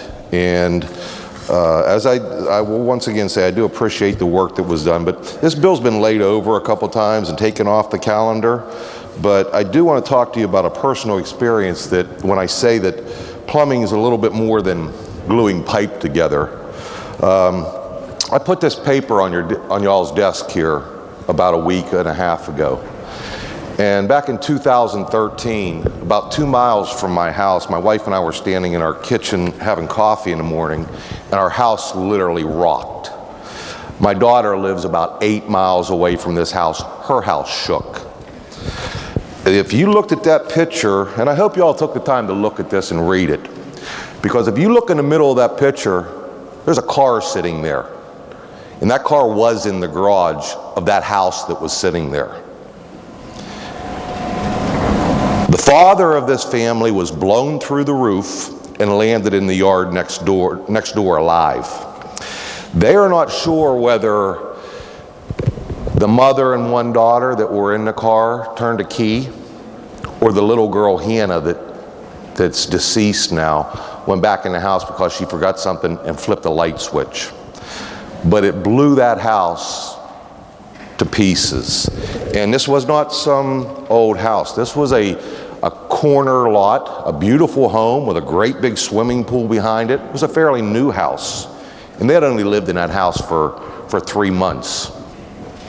Ironically enough, when this bill was laid over the other day, my grandchildren were here paging. And my son-in-law and my daughter were in the audience. And little Hannah Mazingo is my son-in-law, and her father are first cousins. That house still, that property stands today as a memorial to Hannah that was killed on that day. So, you know, I mean, I'm not trying to bring that up to change anybody's vote on this, but I do think that we need to know that the construction industry is not for a bunch of dummies. There's a lot of work out there that can provide good pay and benefits and a way to retire with some dignity.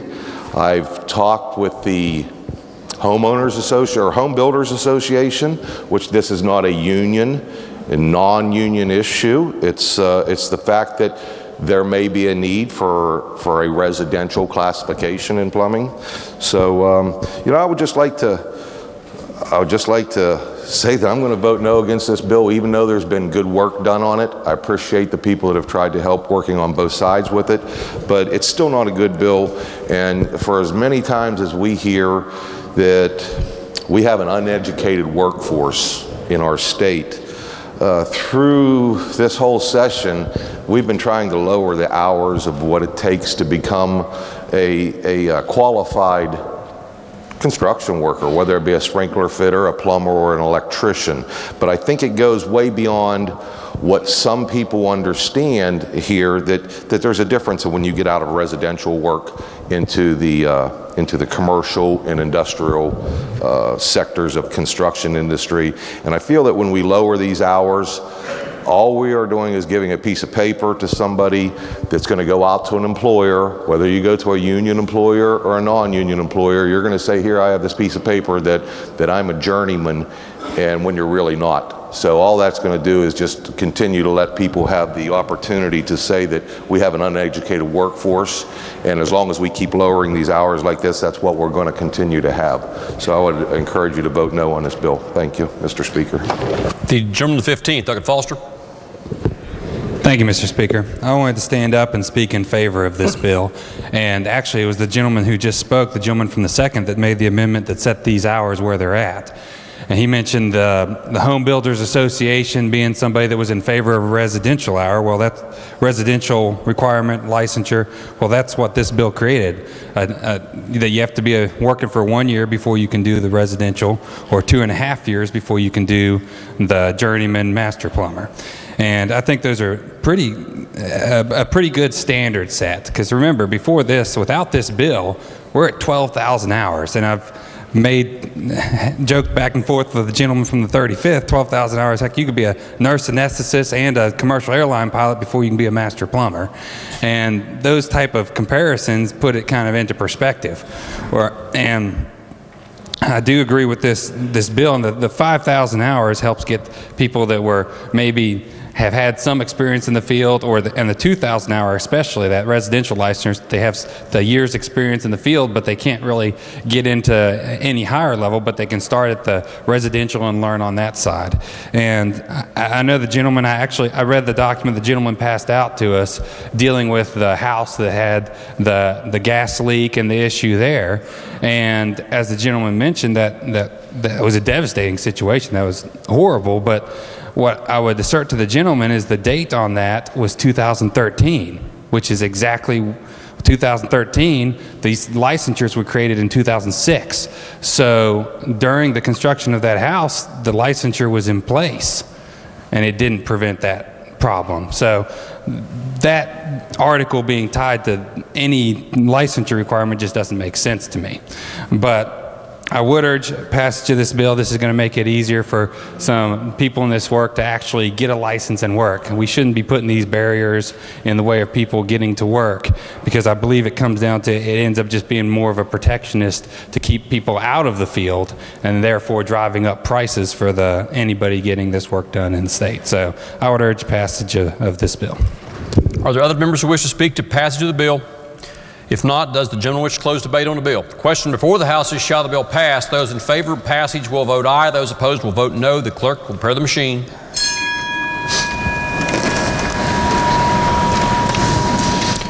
Has every member voted? If so, the clerk will close the machine and ascertain the result. On this question, there are 54 ayes, 44 nays, and 2 members absent not voting. Majority of members having voted in the affirmative, the chair declares the bill passed. The clerk will please report the title. Committee substitute for House Bill 4155. Are there amendments to the title? If not, the title is read by the clerk will be and remain the title of the bill. The clerk will please communicate the action to the House to the Senate. Request concurrence therein. Next bill on third reading. Committee substitute for House Bill 4363, establishing the West Virginia Division of Natural Resources Police Officer Retirement System. The question before the House is, shall the bill pass? Are there objections to having the bill explained in lieu of having it read? The chair hears no objection and recognizes the lady from 38th, Doug Graves, to explain the bill. Thank you, Mr. Speaker. This bill would provide for a new retirement system for the Division of Natural Resources police officers to be administered by the Consolidated Public Retirement Board. The new Natural Resources Police Officer Retirement System provided in the bill is largely based upon the provisions of the current Deputy Sheriff Retirement System. I believe that it's a good bill, and I would urge passage. The question before the House is, shall the bill pass? The gentleman at 23rd, Delegate Miller. Thank you, Mr. Speaker. As back in a former life helping to create the Deputy Sheriff Retirement System, it's proven to have been a very viable system. It was on a 30-year plan for 100% funding. That was accomplished in 20 years. At the time, we were trying to get the DNR officers on board with us, but the administration at that time, they had some issues, and it just didn't materialize. And this piece of legislation, 4363, being patterned after the DSRS, which is proven and is effective, and I think that these law enforcement officers in the state certainly deserve the same type of treatment and coverage, and they are increasing their own contributions. They are putting their money where their mouth is. They're not looking for a free ride. They're looking for a vehicle to get there. So I would wholeheartedly support and endorse House Bill 4363 and ask you to do the same. Thank you. Do other members wish to speak to passage of the bill? Does the lady wish to close debate? If not, the question before the House is, shall the bill pass? Those in favor of passage will vote aye. Those opposed will vote no. The clerk will prepare the machine. Has every member voted? If so, the clerk will close the machine and ascertain the result. On this question, there are 98 ayes, 0 nays, and 2 members absent not voting. A majority of members having voted in the affirmative, the chair declares the bill passed. The clerk will please report the title. Committee substitute for House Bill 4363. Are there amendments to the title? If not, the title is read by the clerk will be and remain the title of the bill. Lady from the 49th. Mr. Speaker, I move the bill take effective July 1st, 2020. The lady from the 49th moves that the bill be made effective July the 1st, 2020. Those in favor of the motion will vote aye. Those opposed will vote no. The clerk will prepare the machine.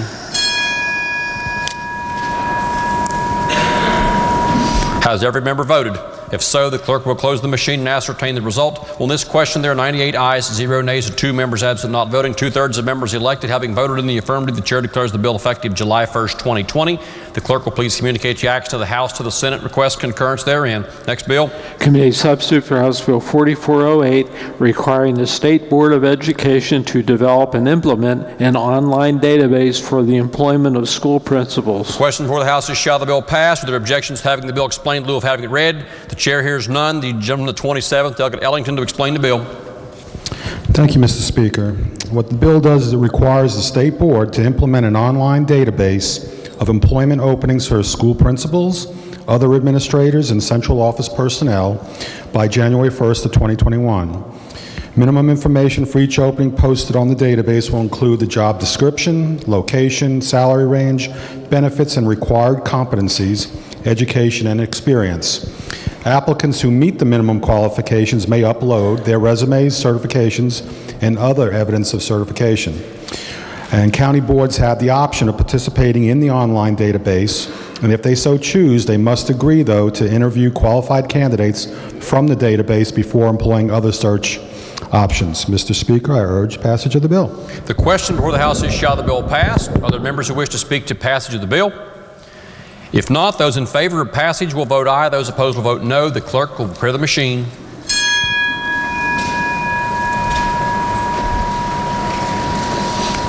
Has every member voted? If so, the clerk will close the machine and ascertain the result. On this question, there are 98 ayes, 0 nays, and 2 members absent not voting. A majority of members having voted in the affirmative, the chair declares the bill passed. The clerk will please report the title. Committee substitute for House Bill 4408. Are there amendments to the title? If not, the title is read by the clerk will be and remain the title of the bill. The clerk will please communicate the action to the House, to the Senate, request concurrence therein. Next bill. Committee substitute for House Bill 4452, modifying the notice requirements for the redemption of delinquent properties. Question before the House is, shall the bill pass? Are there objections to having the bill explained in lieu of having it read? The chair hears no objection. The gentleman, the 27th, Douglas Schott.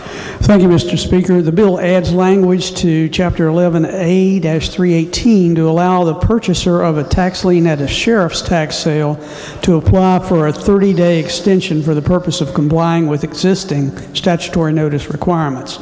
The purchaser must file a written request for the extension with the state auditor by December 1st of the year following the tax sale and pay a fee in the amount of $100 or 10% of the total amount paid on the day of the sheriff's tax sale, whichever is greater. The bill also adds language to allow the purchaser of a tax lien at a public auction sale to apply for the same 30-day extension for the purpose of complying with existing statutory notice requirements. The purchaser, in this case, also must file a written request for the extension with the state auditor before the expiration of the 45-day statutory period and pay a fee in the amount of $100 or 10% of the total amount paid on the day of the public auction sale, whichever is greater. The fee for issuing a certificate of extension shall be $25 made payable to the state auditor. The bill provides that the state auditor shall each month draw his or her warrant upon the Treasury payable to the County Board of Education of each county for payment received for the extension for property located within that county. The bill also adds language to provide that, in addition to serving notice by certified mail, return receipt requested, notices required to be served by the auditor may also be served by any other type of delivery service courier that provides a receipt. Mr. Speaker, that's a summary of the bill. I urge its passage. The question before the House is, shall the bill pass? Are there members who wish to speak to passage of the bill? If not, the question before the House is, shall the bill pass? Those in favor of passage will vote aye. Those opposed will vote no. The clerk will prepare the machine.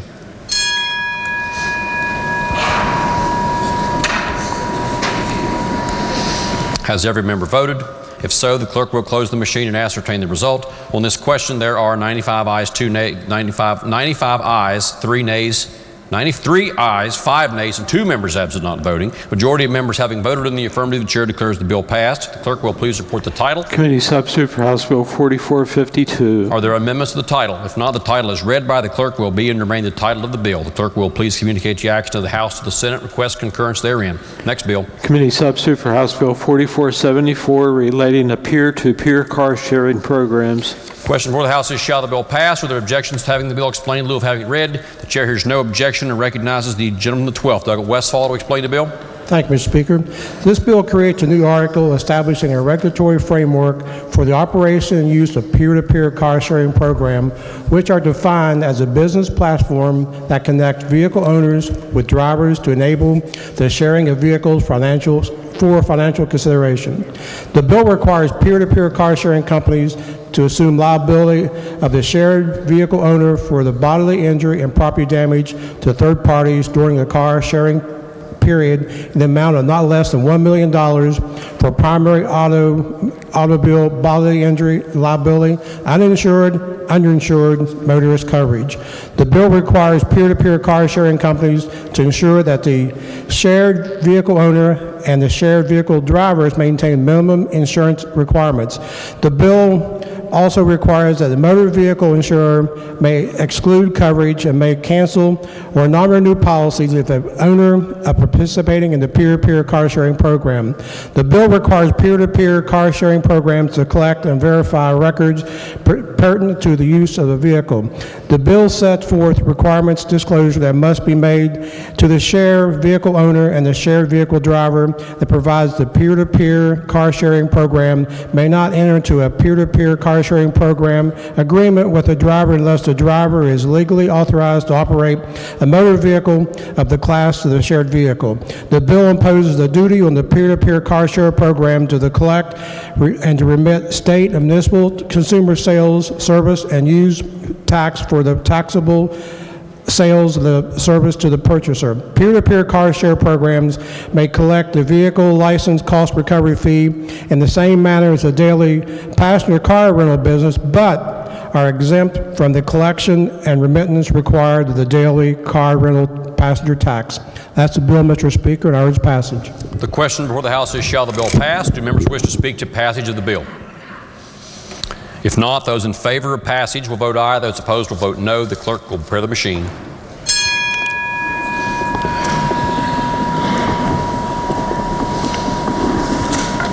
Has every member voted? If so, the clerk will close the machine and ascertain the result. On this question, there are 94 ayes, 4 nays, and 2 members absent not voting. A majority of members having voted in the affirmative, the chair declares the bill passed. The clerk will please report the title. Committee substitute for House Bill 4474. Are there amendments to the title? Delegate Schott moves to amend the title.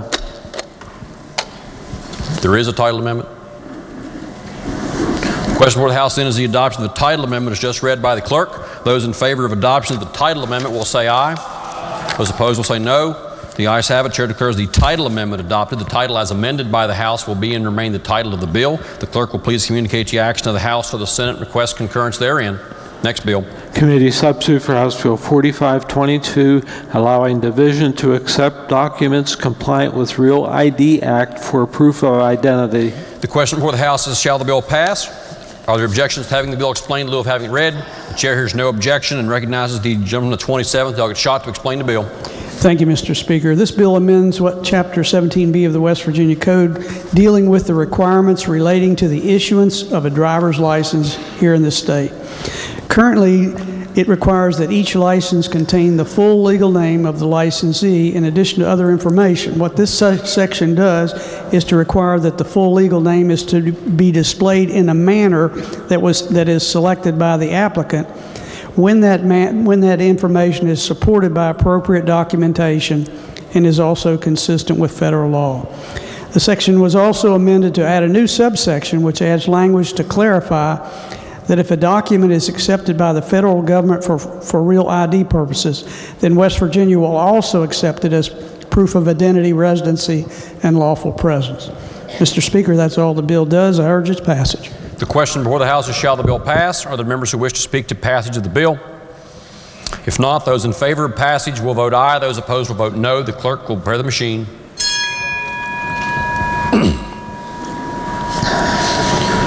Has every member voted? If so, the clerk will close the machine and ascertain the result. On this question, there are 98 ayes, 0 nays, and 2 members absent not voting. Majority of members having voted in the affirmative, the chair declares the bill passed. The clerk will please report the title. Committee substitute for House Bill 4522. Are there amendments to the title? If not, then the title is read by the clerk will be and remain the title of the bill. The clerk will please communicate the action of the House to the Senate and request concurrence therein. Next bill. House Bill 4523, removing the limitation of number of apprentice hunting and trapping licenses a person may purchase. The question before the House is, shall the bill pass? Are there objections to having the bill explained in lieu of having it read? The chair hears none and recognizes the gentleman of the 35th, Delegate Capito, to explain the bill. Thank you, Mr. Speaker. Not much more of an explanation than what the title provides. Currently, a West Virginia may purchase no more than 3 apprentice hunting and trapping licenses in a period of 5 years. We're removing the cap and the time frame. Mr. Speaker, I urge passage. The question before the House is, shall the bill pass? Are there members who wish to speak to passage of the bill? If not, those in favor of passage will vote aye. Those opposed will vote no. The clerk will prepare the machine.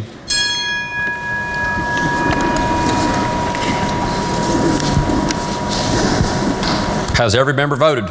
If so, the clerk will close the machine and ascertain the result. On this question, there are 98 ayes, 0 nays, and 2 members absent not voting. Majority of members having voted in the affirmative, the chair declares the bill passed. The clerk will please report the title. House Bill 4523. Are there amendments to the title? If not, the title is read by the clerk will be and remain the title of the bill. The clerk will please communicate the action of the House to the Senate and request concurrence therein. Next bill on third reading. Committee substitute for House Bill 4557, relating to centers and institutions that provide the care and treatment of mentally ill or intellectually disabled individuals. The question before the House is, shall the bill pass? Are there objections to having the bill explained in lieu of having it read? The chair hears no objection. The gentleman of the 35th, Doug Capito, to explain the bill. Thank you very much, Mr. Speaker. The committee substitute before you seeks to give the DHHR another avenue to assess penalties upon behavioral health centers and group residential treatment facilities by allowing them to impose certain monetary fines. Presently, the department's only able to either shut down these centers or reduce the census. This bill would allow them again to issue monetary fines. Mr. Speaker, that's a summarization of the bill. I urge passage. The question before the House is, shall the bill pass? Are there members who wish to speak to passage of the bill?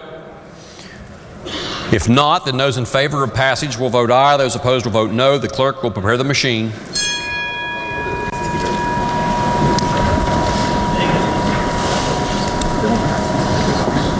Has every member voted? If so, the clerk will close the machine and ascertain the result. On this question, there are 98 ayes, 0 nays, and 2 members absent not voting. A majority of members having voted in the affirmative, the chair declares the bill passed. The clerk will please report the title. Committee substitute for House Bill 4557. Are there amendments to the title? If not, then the title is read by the clerk will be and remain the title of the bill. The clerk will please communicate the action of the House to the Senate and request concurrence therein. Next bill on third reading. Committee substitute for House Bill 4634, Southern West Virginia Lake Development Study Commission Act. The question before the House is, shall the bill pass? Are there objections to having the bill explained in lieu of having it read? The chair has no objection and recognizes the gentleman of the 27th, Doug Schott, to explain the bill. Thank you, Mr. Speaker. This bill creates the Southern West Virginia Lake Development Study Commission within the West Virginia Development Office. It will consist of the president of the West Virginia Economic Development Council, who will chair the commission, and one representative designated by each of the county commissions of McDowell, Wyoming, Mercer, and Mingo counties. The bill directs the governor to appoint members representing DEP, DNR, experts in certain subject matters, and 2 citizen members representing the Southern West Virginia coalfields counties. The bill directs the West Virginia Bureau of Business and Economic Research and the Marshall University Center for Business and Economic Research to investigate lake developments across the region and to identify factors that have made other developments successful, to identify alternative lake uses, power generation potential, and other potential benefits. The Commission is directed to undertake the inclusion of federal resources for assistance and to pursue federal funding, and may call upon other officers, departments, and agencies of state government to assist in its investigation. The bill directs the Commission to provide regular updates to the Legislature and provides that the Commission shall complete its study by July 1, 2022. Mr. Speaker, that's a summary of the bill. I urge its passage. The question before the House is, shall the bill pass? The gentleman of the 27th, Doug Porterfield, is recognized. Thank you, Mr. Speaker. I ask unanimous consent to be added to a sponsor to this legislation as it involves Mercer County. Thank you. Are there objections? No objection is heard. Are there other members who wish to speak to passage of the bill? If not, the question before the House is, shall the bill pass? Those in favor of passage will vote aye. Those opposed will vote no. The clerk will prepare the machine.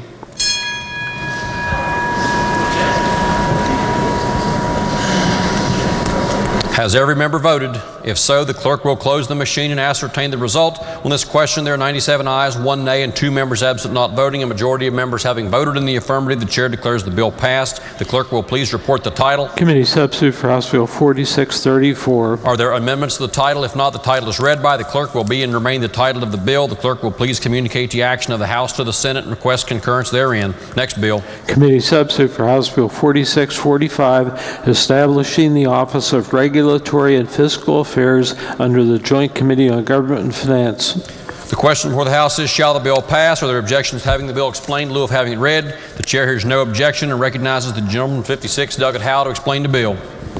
Thank you, Mr. Speaker. The purpose of this bill is to establish the Office of Regulatory and Fiscal Affairs under the Joint Committee on Government and Finance, which is tasked with assisting the legislature with the completion of fiscal notes and economic analysis related to the proposed legislation and legislative rules, as well as existing state statutes and rules. I urge passage. The question before the House is, shall the bill pass? Are there members who wish to speak to passage of the bill? The gentleman of the 18th, Doug Worrell. Thank you, Mr. Speaker. Will the Chair of Finance yield? Quick question. Chairman does yield. Yes. Yes, sir. I see you're the lead sponsor of the bill, and I just wanted to ask a question about it. It does have a fiscal note of about $750,000. That is correct. Is that currently built into the budget that I'm sure you're preparing for? It is not. It is not. Okay. I just noticed it didn't have a reference to finance, so I thought I would ask you. Thank you, sir. Thank you, Mr. Speaker. Do other members wish to speak to passage of the bill? The lady in 51st, Dr. Fleshauer, is recognized. Thank you, Mr. Speaker. It's about time that we did this.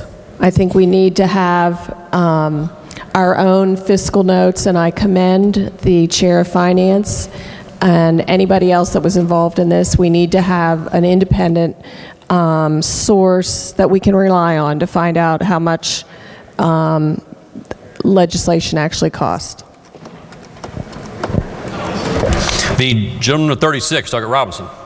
Thank you, Mr. Speaker. Will the Finance Chair yield? Yes. I appreciate that. Thank you, sir. Anytime. Now, can you tell me how the fiscal note process now is we send it off to the department that's affected and they return that back to us? Is that correct? That is correct. And you see there's an issue with that process. Can you tell me what your concern is? I think at times we wonder if the fiscal note is right, correct, and sometimes it's delayed and we do not get a fiscal note. So you're convinced that the change of that process, rather than holding the department accountable, is to create a new department costing $750,000 to actually do the process that the department that is affected can't handle? Well, first off, I want to hold them all accountable. Don't get the wrong air. But no, I just think we need greater oversight, more transparency, and accountability. I'd love to know what some of these bills cost. Some of these existing rules that we have. I mean, that was the whole idea behind the idea of it. Okay, thank you. Yep. Speak. Yes, gentleman is recognized. I completely understand the gentleman's concerns.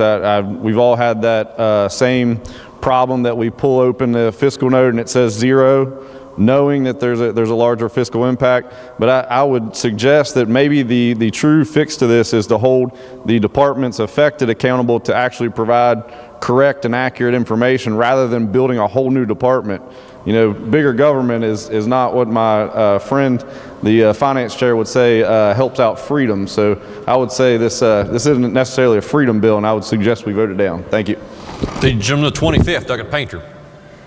Thank you, Mr. Speaker. Would the Chair of Finance yield? Yes.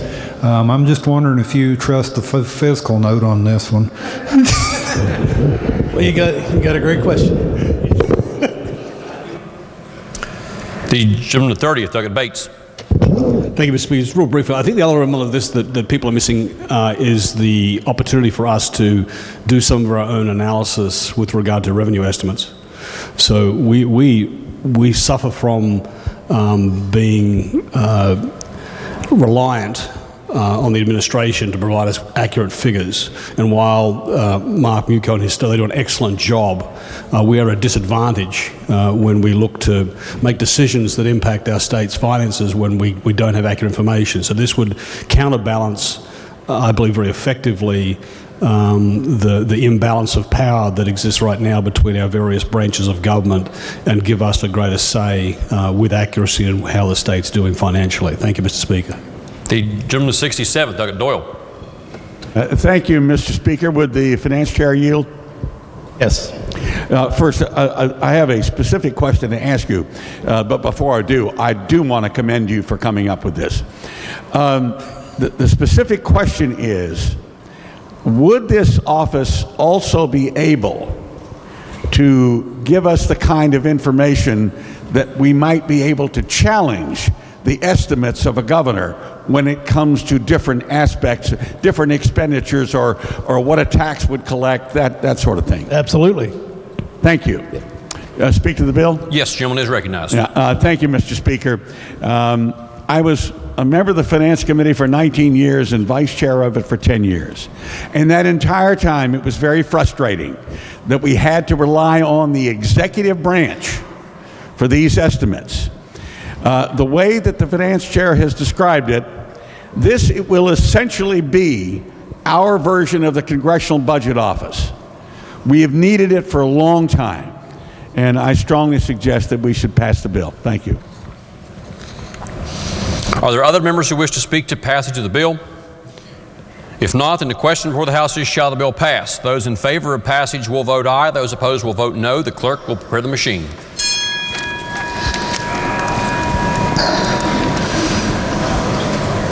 Has every member voted? If so, the clerk will close the machine and ascertain the result. On this question, there are 94 ayes, 4 nays, and 2 members absent not voting. Majority of members having voted in the affirmative, the chair declares the bill passed. The clerk will please report the title. Committee substitute for House Bill 4645. Are there amendments to the title? If not, the title is read by the clerk, will be and remain the title of the bill. The clerk will please communicate the action of the House to the Senate and request concurrence therein. Next bill. House Bill 4737, clarifying student eligibility for state-sponsored financial aid. The question before the House is, shall the bill pass? Are there objections to having the bill explained in lieu of having it read? The chair hears no objection. The gentleman, the 27th, Delegate Ellington, to explain the bill. Thank you, Mr. Speaker. In order to be eligible for financial aid, a student must complete the FAFSA, which is the free application for federal student aid. In doing so, a student must also fill in dependency status information for their parent or guardian. Now, currently, there's about 11% of West Virginia students that live with grandparents or other relatives who are not their legal guardians. And as such, in certain situations where the student does not have access to their parent's social security number, financial information, etc., these students are not able to successfully fill out or complete the FAFSA form and therefore are ineligible for financial aid. What this bill does is it provides that state financial aid, student financial aid, is a separate and distinct entity from federal financial aid. If a student is unable to complete the FAFSA form due to extenuating family circumstances, the student's ability to be eligible for state financial aid shall not be affected. A determination of the student's extenuating family circumstances is determined by the HEPC and the CTCC's Vice Chancellor for Administration in consultation with the student's high school, most likely principal or guidance counselor. Mr. Speaker, that's the bill, and I recommend passage. The question before the House is, shall the bill pass? Are there members who wish to speak to passage of the bill? If not, those in favor of passage will vote aye. Those opposed will vote no. The clerk will prepare the machine.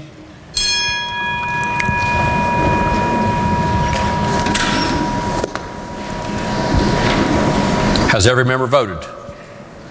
If so, the clerk will close the machine and ascertain the result. On this question, there are 96 ayes, 0 nays, and 4 members absent not voting. A majority of members having voted in the affirmative, the chair declares the bill passed. The clerk will please report the title. House Bill 4737. Are there amendments to the title? If not, the title is read by the clerk, will be and remain the title of the bill. Lady from the 49th. Mr. Speaker, I move the bill take effect from passage. The lady from the 49th moves that the bill be made effective from passage. Those in favor will vote aye. Those opposed will vote no. The clerk will prepare the machine.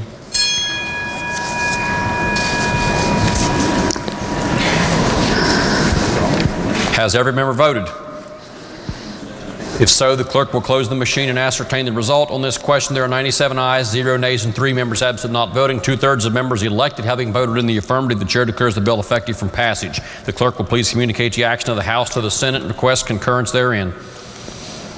Next bill on third reading. Committee substitute for House Bill 4820, relating to inventory of firearms owned by state agencies. The question before the House is, shall the bill pass? Are there objections to having the bill explained in lieu of having it read? The chair hears no objection and recognizes the gentleman from the 56th, Delegate Howell, to explain the bill. Thank you, Mr. Speaker. The purpose of this bill is to require state agencies that are exempt from the requirements of the Purchasing Division to comply with certain sections for the limited purpose of inventorying and reporting firearms owned by the agency to the Director of the Purchasing Division. I urge passage. The question before the House is, shall the bill pass? Are there members who wish to speak to passage of the bill?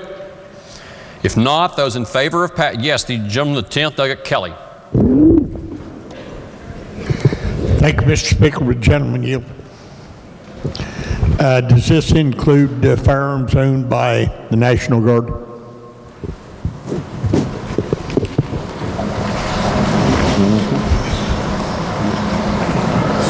Yes.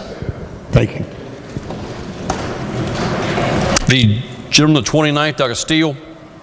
Thank you, Mr. Speaker. I hadn't seen this bill until today, and it is very, very long. And we just found out that the National Guard, we're going to be keeping a registry of their guns. I don't even know if we're allowed to do that.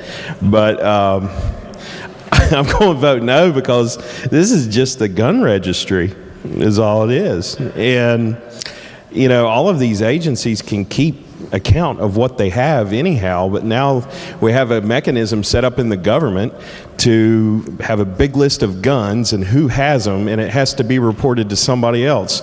This is just setting up the mechanism to me, so I'm going to vote against it. Do other members wish to speak to passage of the bill? If not, the gentleman in 56 is closed debate. Thank you, Mr. Speaker. I just want to clarify, these are government agencies, so the government's keeping track of its own guns. It's nobody outside of government, and federal law requires the National Guard to also keep a registry as well. So, The question before the House now, the gentleman 56, the gentleman has closed debate.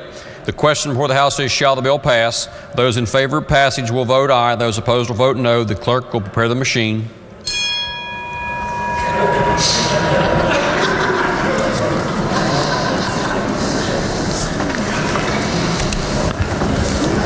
Has every member voted? If so, the clerk will close the machine and ascertain the result. On the question, there are 44 ayes, 54 nays, 2 members absent not voting, less than a majority in favor. The chair declares the bill lost. Clerk will report the next bill.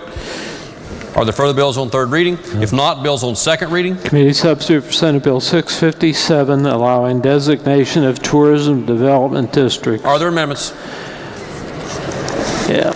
The Committee on Finance moves to amend the bill. On page 3, section 9, line 36, following the words, any provision of, by striking out 1115.1 et sec and inserting the... Does the gentleman of the 64th Docket Householder wish to explain the amendment in lieu of having it read? Are there objections? The chair hears no objection. The gentleman is recognized to explain the amendment. Thank you, Mr. Speaker. Ladies and gentlemen, the amendment is technical cleanup with clarifying corrections. I urge passage. Are there amendments to the amendment? If not, then the question before the House is the adoption of the amendment as just explained by the gentleman of the 64th. Are there members who wish to speak to the amendment? If not, those in favor of the amendment will say aye. Those opposed will say no. The ayes have it. Chair declares that amendment adopted. Are there further amendments? Delegate Doyle moves to amend the bill on page 3, section 9, lines 56 and 57 by striking out subsection I in its entirety. Does the gentleman of the 67th Docket Doyle wish to explain the amendment in lieu of having it read? Yes, sir. Are there objections? There are no objections. The gentleman may proceed. Thank you, Mr. Speaker. This is a very complicated issue, and in order to explain this amendment, I'm going to need to give some explanation to the bill and the circumstances that caused it to be before us. I personally think that this is an awful bill. It takes a very complicated situation and comes up with a solution that is both heavy-handed and simplistic. I believe this amendment, if adopted, will turn it into an acceptable bill. The situation is this. The bill proposes a tourism district in any Class 4 municipality that, in the opinion of state government, hasn't governed itself properly. Now, the whole idea of democracy is that people make decisions, they elect their leaders, and sometimes leaders don't govern all that well. And I would submit that that may be the case here. But this is a hammer that is going to be brought down on this municipality. And incidentally, I have placed on the desk of all the members a list of 171 Class 4 municipalities in the state. And this bill potentially affects every single one of them. What it proposes to do is essentially take over the government of that town for purposes of this tourism district. And the tourism district, as the bill is written, could be the entire town. The proposed amendment would have the voters of the town, have a referendum of the voters of the town, ask them, is it okay to bring the development office in to establish this tourism district? If the voters vote yes, then the provisions of this bill would take effect. Now, in this particular case, it's Harpers Ferry, a town in my district, the 67th district. And there is a proposed resort hotel of which I am very much in favor. But I just don't think it's right to usurp the authority of town government in order to achieve that. Now, because there might be some suspicion that if the town conducted this referendum, it might not be kosher, under the amendment, the election would be conducted by the county commission. The county commission has already voted 4-1 in support of the hotel. And to further ensure fairness and accuracy, the amendment provides that the Secretary of State's office will oversee that election. Now, all I'm saying is, if we are going to usurp the authority of a town government, better we give it to the voters of the town than the governor of the state. And if we say the development office comes in, we're saying we're giving it to the governor. Now, another point. There was an election in the town back in June, and the results are muddled. There is now a 4-3 majority of people who are labeled opponents of the hotel. However, there are 4 votes of people were challenged and have not yet been counted. And the difference might mean 2 different people on that town council. A number of months ago, a circuit judge ruled those votes should have been counted. There was an appeal to the Supreme Court. It has sat there.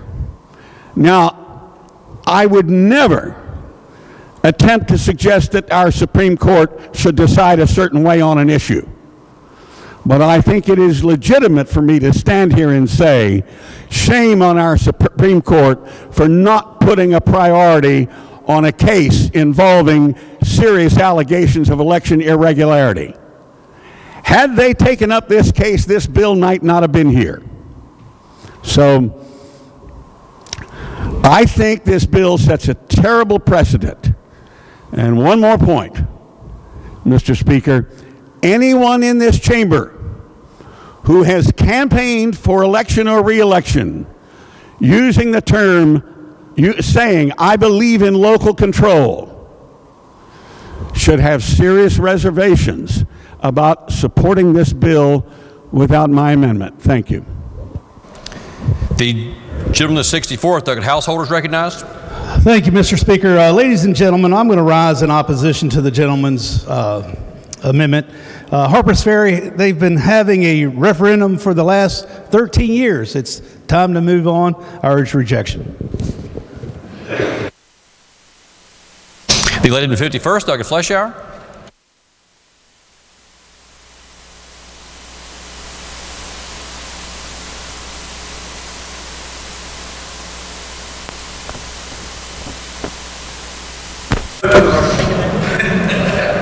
If the clerk will recognize the gentleman of the 3rd. We have a microphone failure on the lady's desk. Thank you, Mr. Speaker. I want to join in supporting the gentleman's amendment. I understand that this is a very sticky problem, but I am concerned about the state coming in and telling a municipality what they can and can't do. I agree that the bill is very heavy-handed, and it would take just a couple of words to change it from one of these very tiny towns, and as you can see, there are a lot of them on this list, to a larger town. We have a provision in our Constitution that says municipal home rule. And we also have statutes that call for municipal home rule. This bill would go against both of those things. Letting the people vote helps protect the rights of the citizens of that community to decide their future. I've gotten a lot of mail. People want this development, but I think the way that the bill goes about it is not the best way to go. And I urge adoption of the gentleman's amendment. I think it's the right thing to do. The gentleman from the 66th, Douglas Espinosa. Thank you, Mr. Speaker. I'd also rise in opposition to the gentleman's amendment. As a sponsor of the underlying legislation, I believe there's clearly limited circumstances where the economic impact of a proposed project, particularly as those that have been approved for a Tourism Development Act grant, where that impact extends well beyond the borders of a municipality. I think the situation that my colleague from the 67th references is just one of those situations where my constituents, many of whom have indicated that they very much would like to see a project such as this go forward, could be prohibited under the gentleman's amendment. So therefore, despite my colleagues from the 67th's apparent rationale for the Intermediate Court of Appeals, I'd still would recommend that we reject his amendment. Are there other members who wish to speak to the adoption of the amendment? If not, the gentleman of the 67th to close debate on the amendment.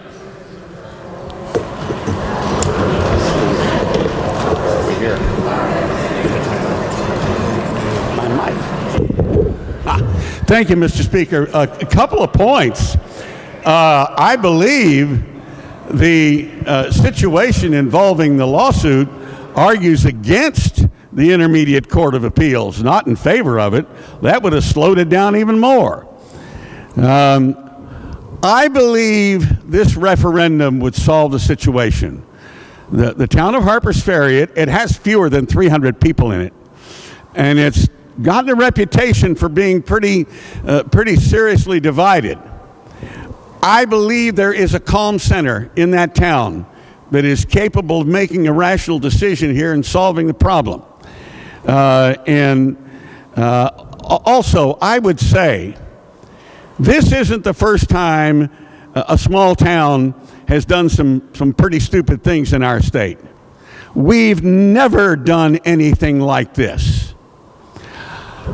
When I graduated from officer candidate school in the Army, before I went to Vietnam to serve as an infantry officer, I was sent to Fort Gordon, Georgia, to take the basic civil affairs course. And what you learn in civil affairs is how to be an army of occupation. If you look at the things in this that this bill will take away from that town and give to the state, this is very, very close to what we would do if we would be declaring martial law. This is wrong. Please let the voters decide whether they want that to happen to them. Thank you. The question before the House is the adoption of the amendment as just explained by the gentleman of the 67th. Those in favor of the amendment will, a roll call has been demanded. Is the demand sustained? Demand is sustained. The question is on adoption of the amendment. Those in favor of adoption of the amendment will vote aye. Those opposed will vote no. The clerk will prepare the machine.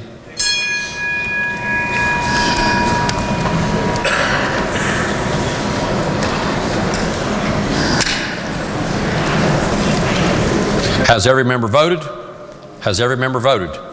If so, the clerk will close the machine and ascertain the result. On this question, there are 12 ayes, 80 nays, and 8 members absent not voting, less than a majority in favor. The chair declares the amendment lost. Are there...